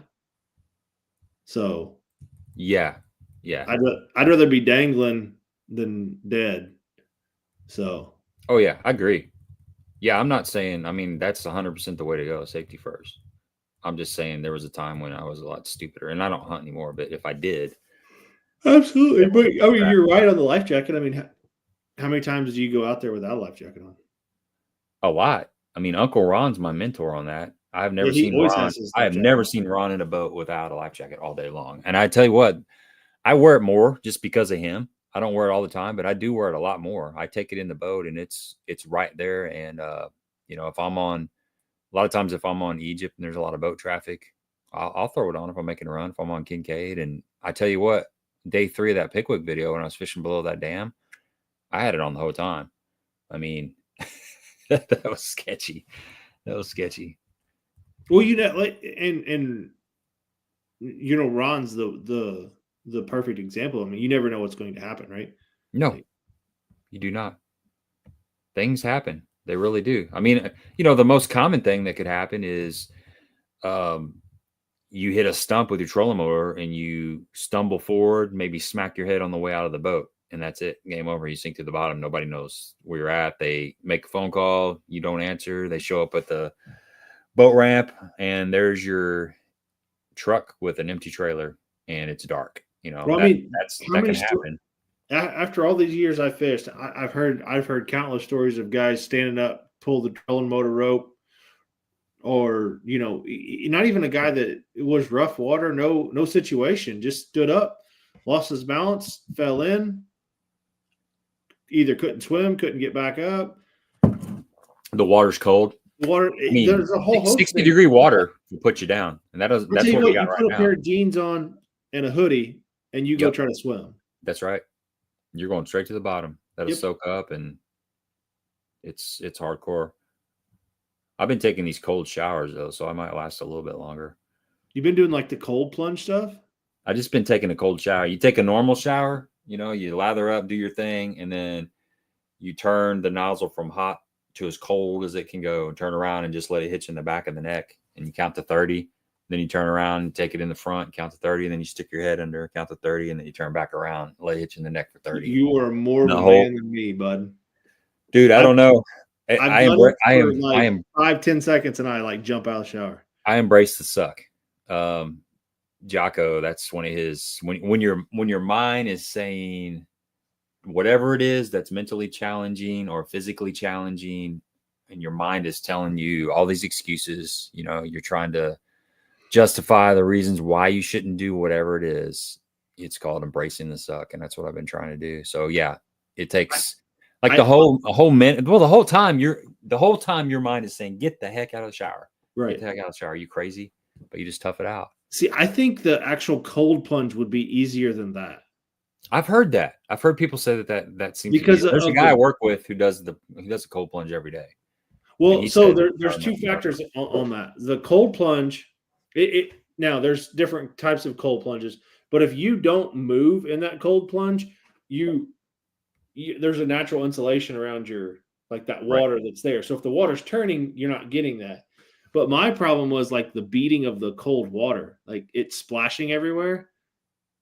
I just want it to be fully immersed in it, not be like warm here and cold here. So, yeah, it's challenging, man. But I mean, I challenge everybody out there right now that's watching to try it. It's a little sense of struggle and overcoming a struggle and having some weird sense of confidence or accomplishment, and it catching releases your breath in the middle of it. Yeah, you gotta breathe for sure. Yeah, always wear the PFD in a kayak. Definitely a canoe too. Geez, canoes are super unstable. Let's see. Yeah, that's right, Jay. He said go to a large swimming pool and just see how far you can swim before you can't breathe. That will make you wear a life jacket and a kill switch. Yeah. Because unfortunately, go do that tomorrow morning. Yeah, we don't find that out until we actually fall in. That's when we find out how it's going to happen, how it's going to go down, how we can handle it, and then it's too late. It's too late.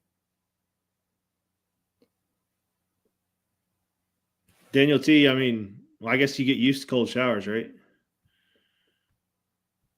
You don't ever get used to it. I mean, Gabe's trying to save for the taxes that he's going to have on that boat. That's why he's not taking hot showers anymore. He's trying to save a lot of electricity a little bit.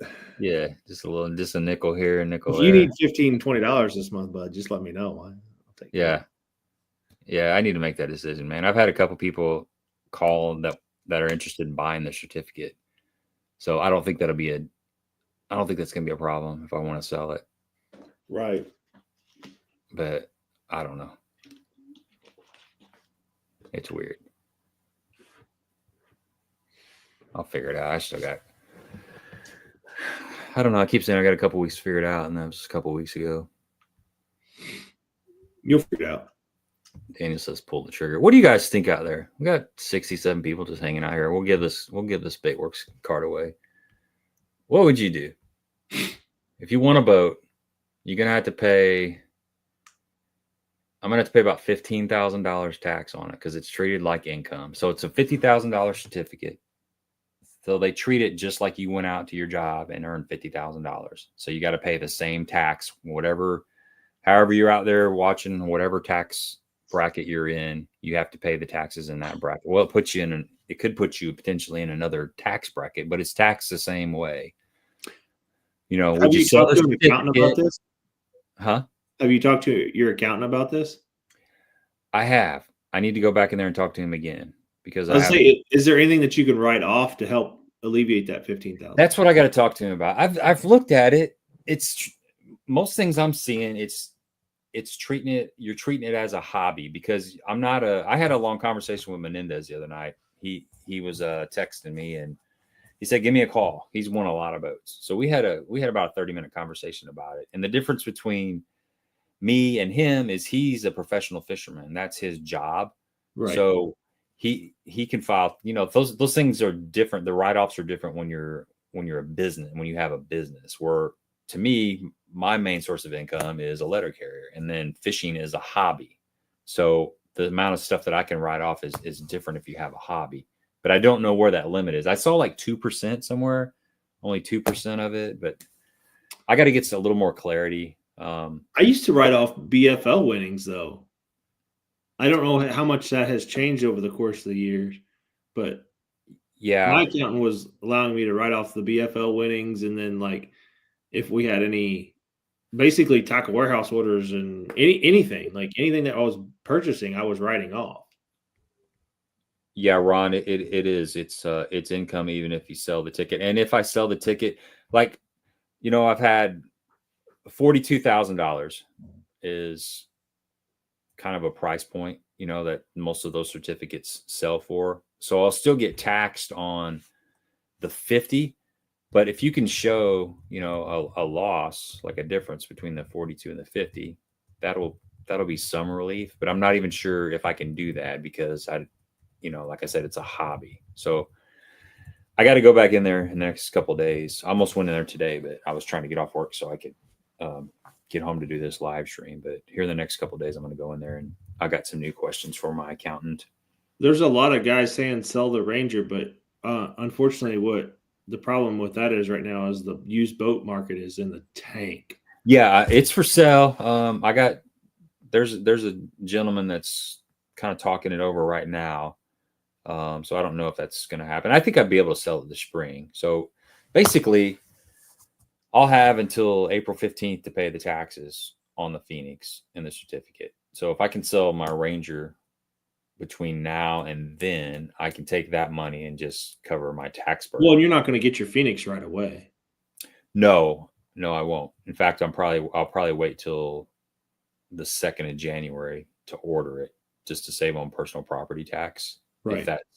If that's doable. I don't know how that exactly works. I mean, I've got the certificate, but I wouldn't think that's the same as actually getting the boat. I bet it's part of your earnings in 24.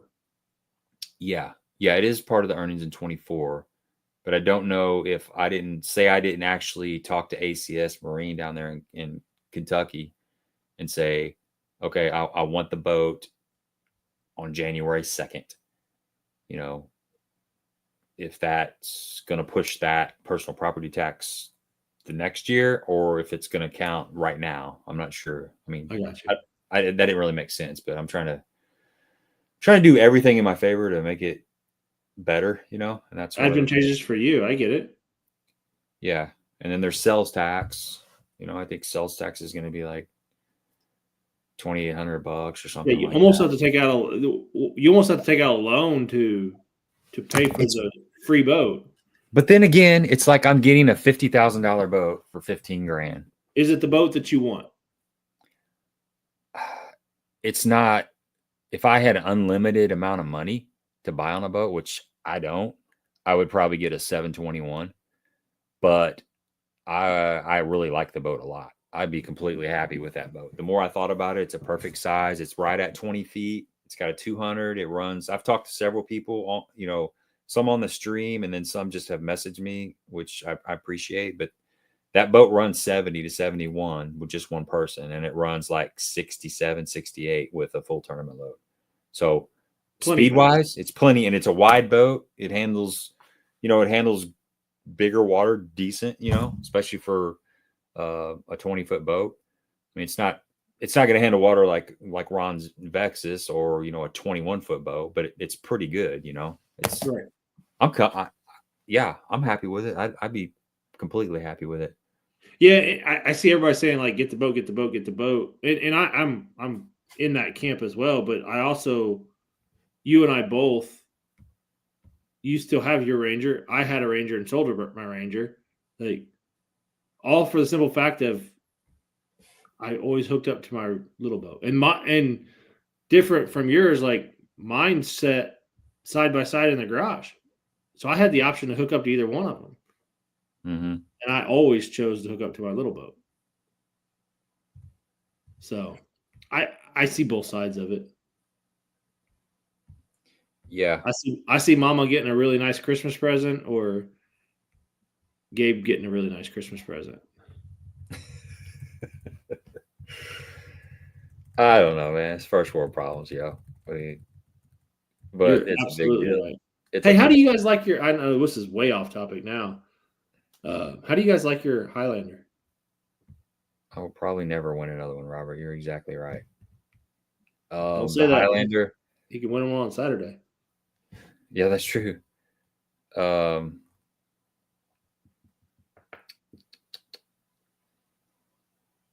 I'm just kind of reading through these. Yeah, you're right.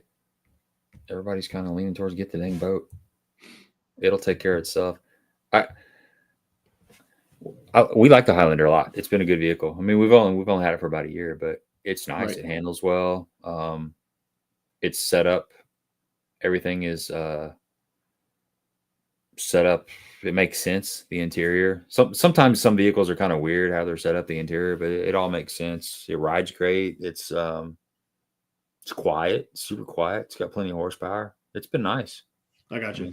We're in the midst of purchasing a new vehicle, and we've had something on our mind, and then like kind of in the last 2-3 weeks, it was I got kind of started leaning more towards Toyota. So yeah, Jim, I got your Baitworks gift card coming soon. I was waiting on Jacob to get me some more codes, so I got them. I'll get it to you soon. I apologize about that. How do I see it affecting me in 5 years?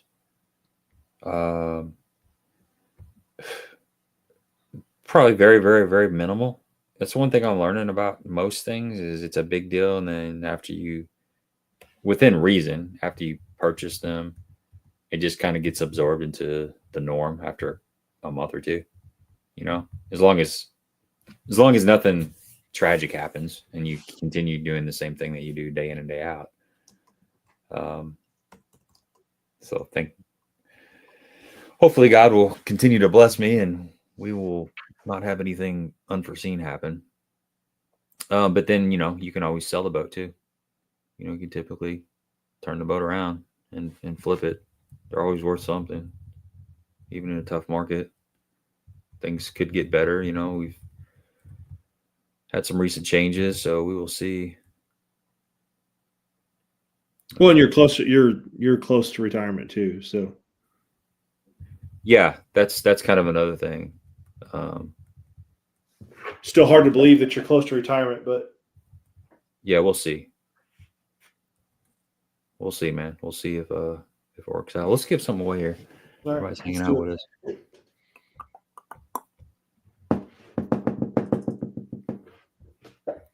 We're going to Las Brisas tomorrow. Me and me and my wife, and we're gonna have one more talk about the boat.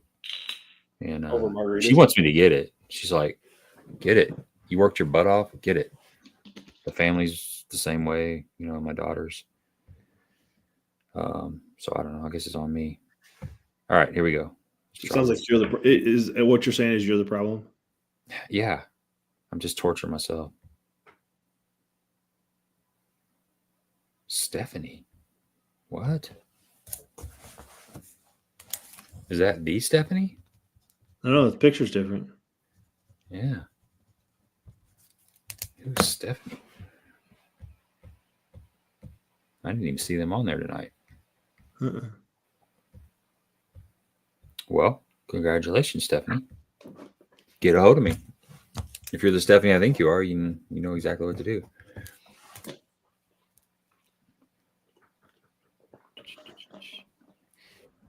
Daniel T makes a really, really good point. Slid in there at the last minute. Listen to the wife.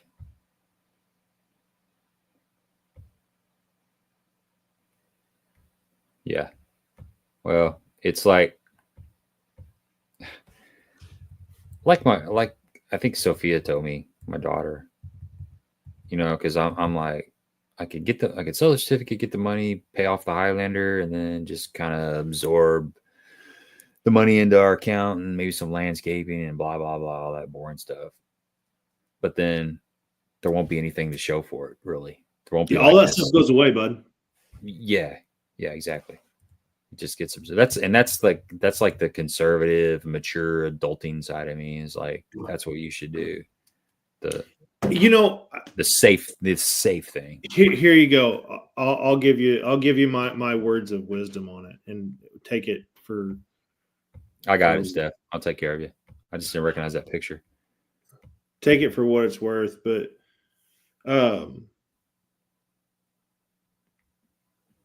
you can only do this once. You're not. I would say if you're 21, 22 years old and you got a brand new house, which you do have a brand new house, and you have early debt, then yeah, I would say do the responsible thing. Get rid of the boat, sell it, take the money, pay off some debt, be financially smart. But you've lived all of your life. So I've known you for a lot of your life. Very, very financially sound, right? Yeah. This isn't a decision of I can't pay it off. I can't pay the taxes. I can't pay any of that stuff. This is hey, life has rewarded me. I need to take the reward. Yeah. So here's the yin and yang of my mind, Jonathan. So I had an epiphany on the way back from Lake of the Ozarks back in February. I mean, I've touched on it, but I saw some signs. I can't remember if I've told this story on here or not, but I'll share it with you guys real quick. But I was just, I don't know. I was just doing some things that weren't in my best character. Nothing crazy. Just stupid. Just being lazy. You know, like mentally. And I was just I had a really bad tournament with Mike. I was fishing with Marfell. We're fishing the Anglers in Action, and we struggled. We stunk it up, you know. And I was driving back, feeling sorry for myself, and I just needed a change. You know, I wasn't really going to church very regularly. You know, I was drinking a beer every night, that kind of stuff. Nothing crazy, you know. I wasn't like tying up stray animals in the back and cutting their necks. You know, like there wasn't anything like serial killer or nothing like that. But I was just doing some things that were out of my, you know, I was just getting lazy, you know. And so I was driving home, Interstate 55 South, and it was like 10 o'clock at night after fishing all weekend. And, you know, it was a Sunday and I had to be at work the next morning. And I was just thinking, man, it was a self-reflection type of deal, you know. And this is going somewhere. But I saw a shooting. It was like a meteor or shooting star, but it went. I was going south and it was on the right, and it wasn't very far. It was really bright. It was pretty big, and it stayed lit for probably like 2 to 3 seconds, which is it's a pretty long time. You know, it was 1,000, 2, 1,000, 3, 1,000. Yeah, probably 3 to 4 seconds, honestly. And it was why I was thinking about all this stuff. And it was a sign. There's no doubt about it. I felt personally that was a sign from God, just saying, hey, what you're thinking about right now is what you need to be thinking about. I'm just throwing this little bone out there for you, just to let you know that I'm watching, and your thoughts right now are something that you should take action with.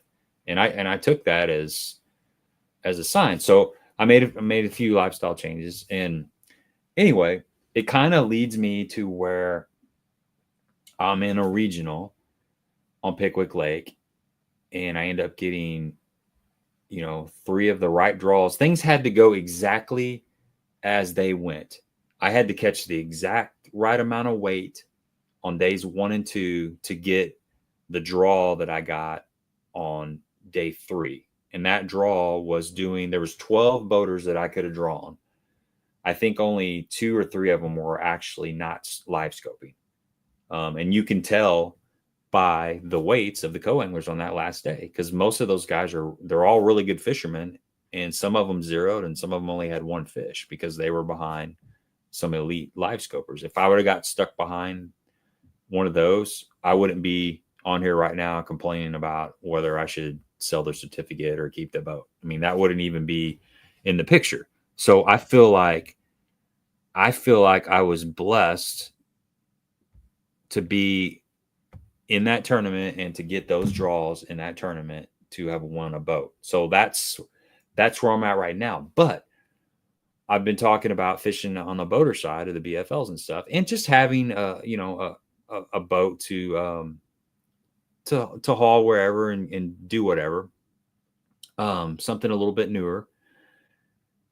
And my mindset was that God's way of saying, you've been working really hard, and this fruition has led us to this moment. You want a boat, right? Or is he saying you want a boat, but you can sell that boat and have the money and use it for these other things?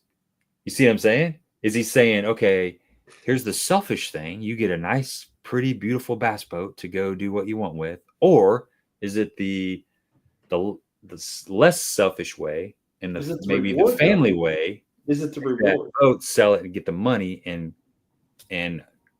create a more comfortable environment for your family. That's the yin and yang in my head. That's what I'm struggling with. It's like, what I'm saying? In either way, it's going to be fine. Hold on, go back almost a little over 5 weeks ago now, before you won that. Are you struggling? Is your family struggling? No. Is there? These aren't. You don't have to answer the questions. You're not struggling. Oh, you just right. You're not upside down. You don't need an extra $40,000 in your bank account like today.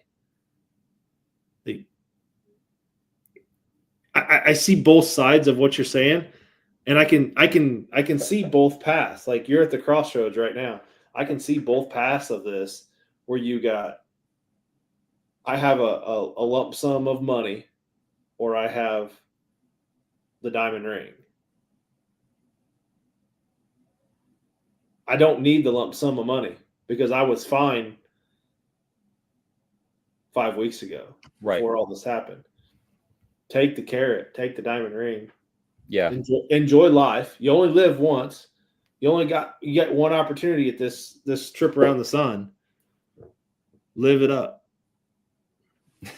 This is awesome right here. Best comment of the night. If God wanted you to get the money, he would have made you get second place.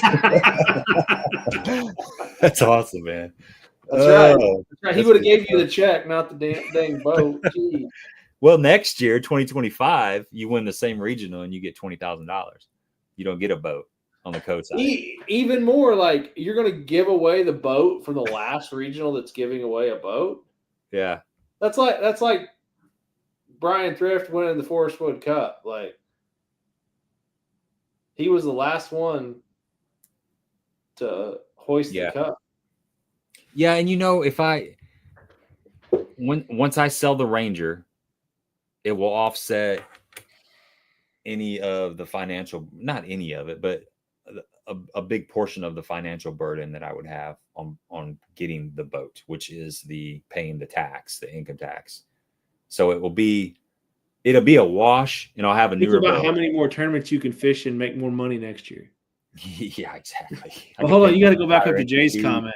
Hold on. Who? Jay, 940. Okay. Oh man, I know we're the worst. Exactly. Do I need to turn our camera around and show you the bad financial decisions that sit on that wall right there? Not that one, but that one. Yeah, we're obsessive gamblers, and the more you do it, the more you want to do it. Wasn't it JT Kinney said that we're just like a bunch of crackheads looking for our next fix? Yeah. There's a lot to that. We're all out there looking for that next, because whether it's the tug of if you're not even a tournament fisherman, whether it's the tug from a fish choking that Senko, or if it's winning the next tournament, like we're all after that little bit. Yep. Tim's got a good point. He kept the boat. He used to share the gospel, never regret a day of keeping it instead of selling it. Yeah. And the other thing, and I know Andy's mentioned this a couple times, and some other people have said that they're talking about taking stuff off my John boat and putting it on the other boat. Well, I've decided that I'm going to have to come up with some more money down the road to upgrade some of the electronics and stuff. But I think what I'll do is I do want to get a Quest right off the bat for this new boat. And then I'm going to get an all-in-one transducer, which is side scan, 2D, down scan, ran up to the console. And then I'm just going to take my 12-inch off my John boat, move it back and forth. And then at a later date. So I'll have a good trolling motor, and then I'm going to have to get some, I'll get some good lithium batteries. And I'll have the transducer already ran, so I can just take that 12 off for navigation and then for scanning. And then up front, I will have to, I'll just have to do without the front looker until I can come up with some money to get that going. Because I'm going to sell. You have to have a box and all that for that. Yeah, and I want to get the 34. Yeah, but it's the same box. That's just different transducer. Yeah. Yeah, I could, yeah, you're right. I could just buy the LVS 34 in the box and just switch the 10 back and forth too. Yeah. I mean, yeah, that's probably what I'll have to do for a while. And that's not that big a deal. That'll be fine. Either that or just get the graphs that you want now. I don't know that I'll have the money to do that. I don't know.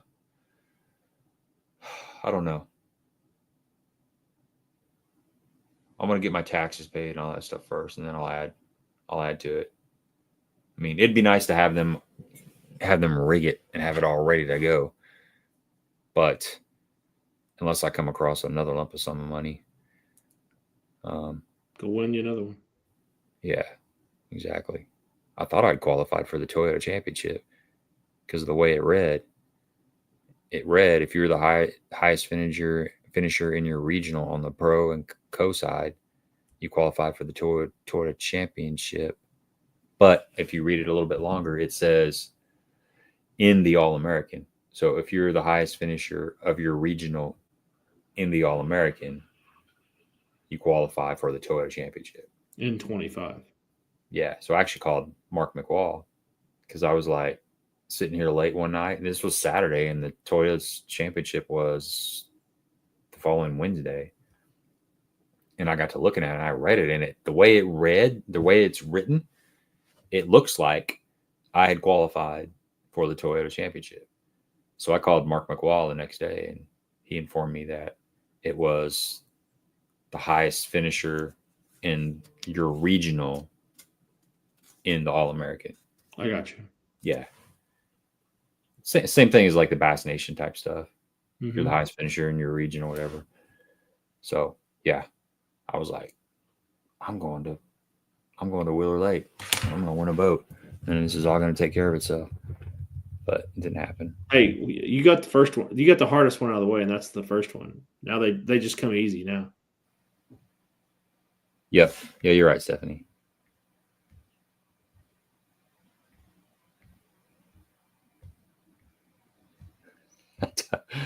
I know, Jay. That's how my brain works. I just keep going around in circles. I gotta commit to something. I had a guy today that actually 2 days ago, he texted me and asked if I still had that certificate for sale he was interested in. There's another guy that's waiting for me to get back to him on that certificate for like 42. So I'm pretty sure I can go that route.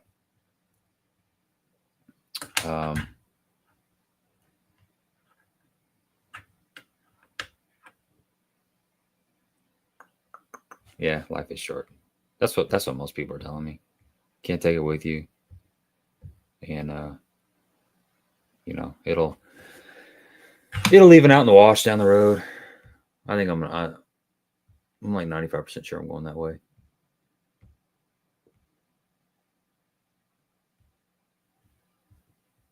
Yes, Stephanie, you're gonna sell. You could sell that Baitworks gift card for 20. 15. Tim wants to buy it. He'll give you $17.50 for it. Start auctioning it off. She's keeping it. She's holding tight. She's keeping it. That didn't take long. All right. Let's see. I got a cool frog video coming out tomorrow. If I can. Did you just drop your the boat winning? I got them all out there. I had 2 days of practice and 3 days of tournaments. Yeah, like if you guys have, I'm hours sure long. Watch it. Yeah, that was a cool series, man. That was fun. That was cool to do. I did 5 videos on that trip, and it was cool. It was fun to do like a little short series to cover like the whole thing and have a good outcome. And even though I had some issues with my mic, which I got this mic is cached. This has been a good mic. It's been a Rode Go lavalier mic, and that's what I've been using for the last couple of years, but it's got a short in it, and I lost my last 3 trips. I have 0 audio, and I had a couple of good trips. There would be pretty good videos, but surprise, surprise, surprise, I was dumping all the clips off of my SD card on my computer, and there's no audio because my mic, it wasn't even scratchy. It was just gone. And that happened on Pickwick. And there's no audio at all then.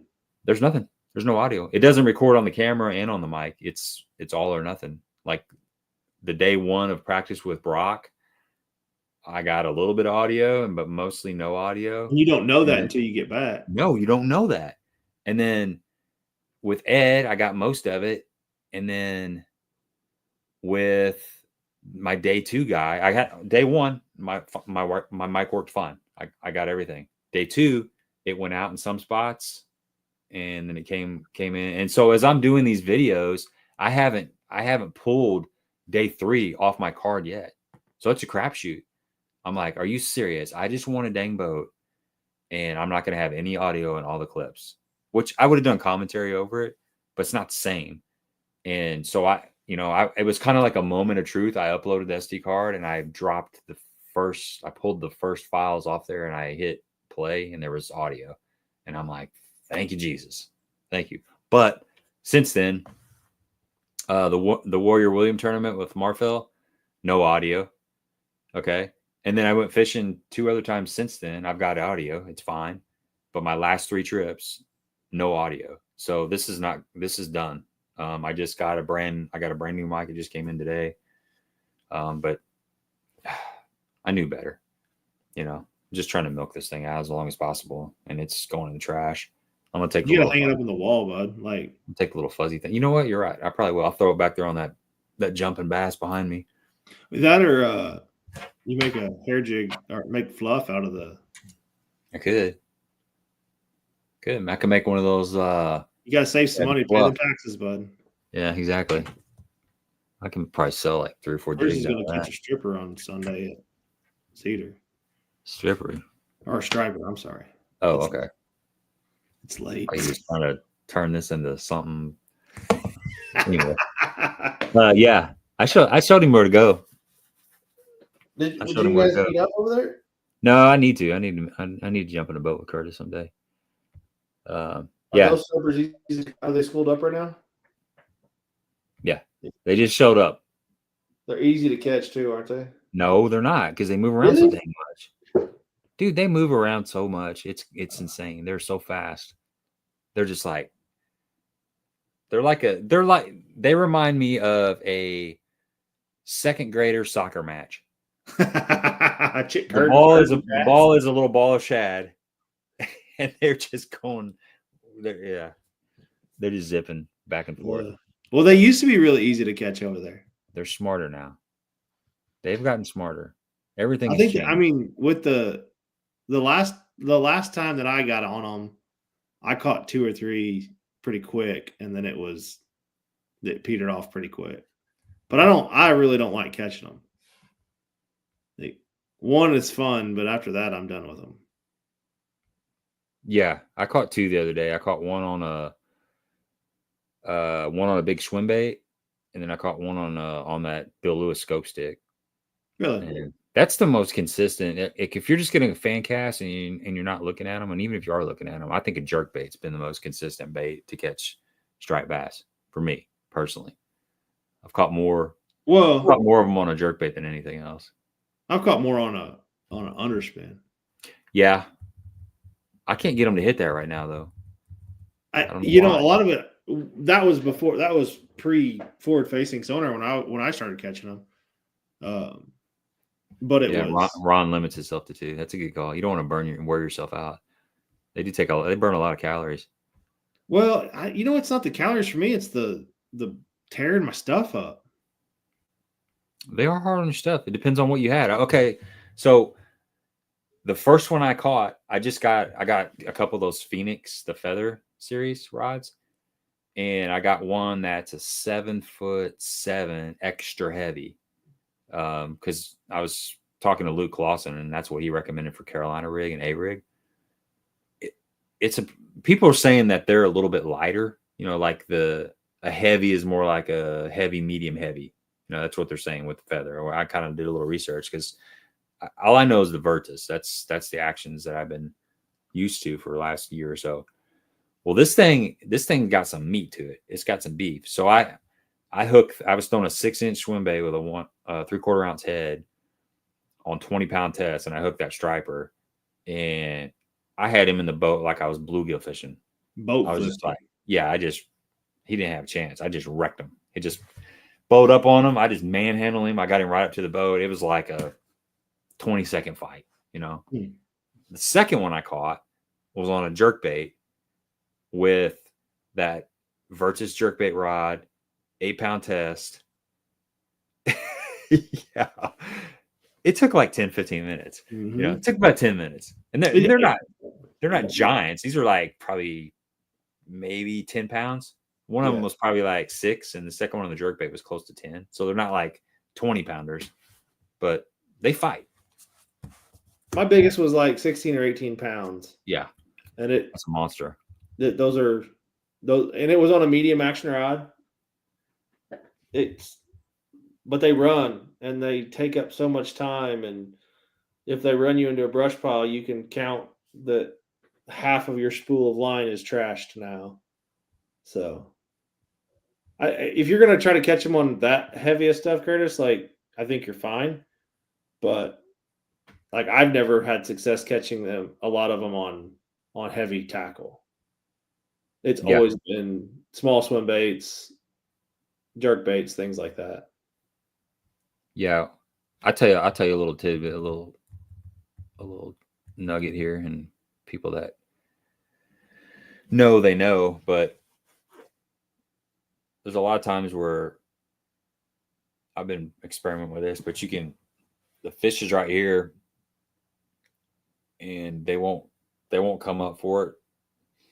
But if you make another cast and come underneath it and then jerk it up real fast, they'll grab it sometimes. Not every time, but those fish that won't do nothing, sometimes that'll make them do something. That's how I caught that striper on that swim bait. is he was swimming. So I let him, and it fell, and it went over him. I spun around, threw back, and then went under him and just did this real quick, and he grabbed it. So I don't want to tell my secret how to catch them this time of the year. That's the only thing I know. That's all I know. I'll tell you my secret after we get off. But the jerkbait fish just happen, and that's what's cool about that jerkbait is you can just cast, and you get an area like Curtis you're talking about, and they're busting. You don't need nothing. All you need is just a jerkbait. Just throw it sucker around and keep it moving, and they'll load up on it. It's Curtis, fun. text me tomorrow and I'll tell you how to go catch them. Yeah, they're like stupid right now. I haven't been over there in a month and a half, and I can tell you where to go catch them at. Yep. And then when he tells you, Curtis, you text me and tell me where he told you. They're fun for a little bit. Yeah. All right. 2 hours. Let's wrap it up. I got to do a thumbnail. You got to make a thumbnail yet? Yeah, and I got to do the description stuff. Frog video tomorrow. It's a cool frog too. And then Friday. Oh, Friday, I got a lesser known series video. That'll be my second one of the year. It's pretty cool. What? Yeah. Late? It's a secret. Gotta wait and find out. Yeah, you gotta wait and find out. So, all right, everybody, appreciate it. Don't know who we got coming on. Let's see. The week of Thanksgiving, we're gonna have Mikey Balls back on. Talk to him. So Cool. Always love Mikey on. When Mikey comes on, he's in the process of getting a new boat, I think. Maybe, I don't know. Cannot confirm or deny, but anyway, he may also dress up like a turkey. I don't know. So that's all we got.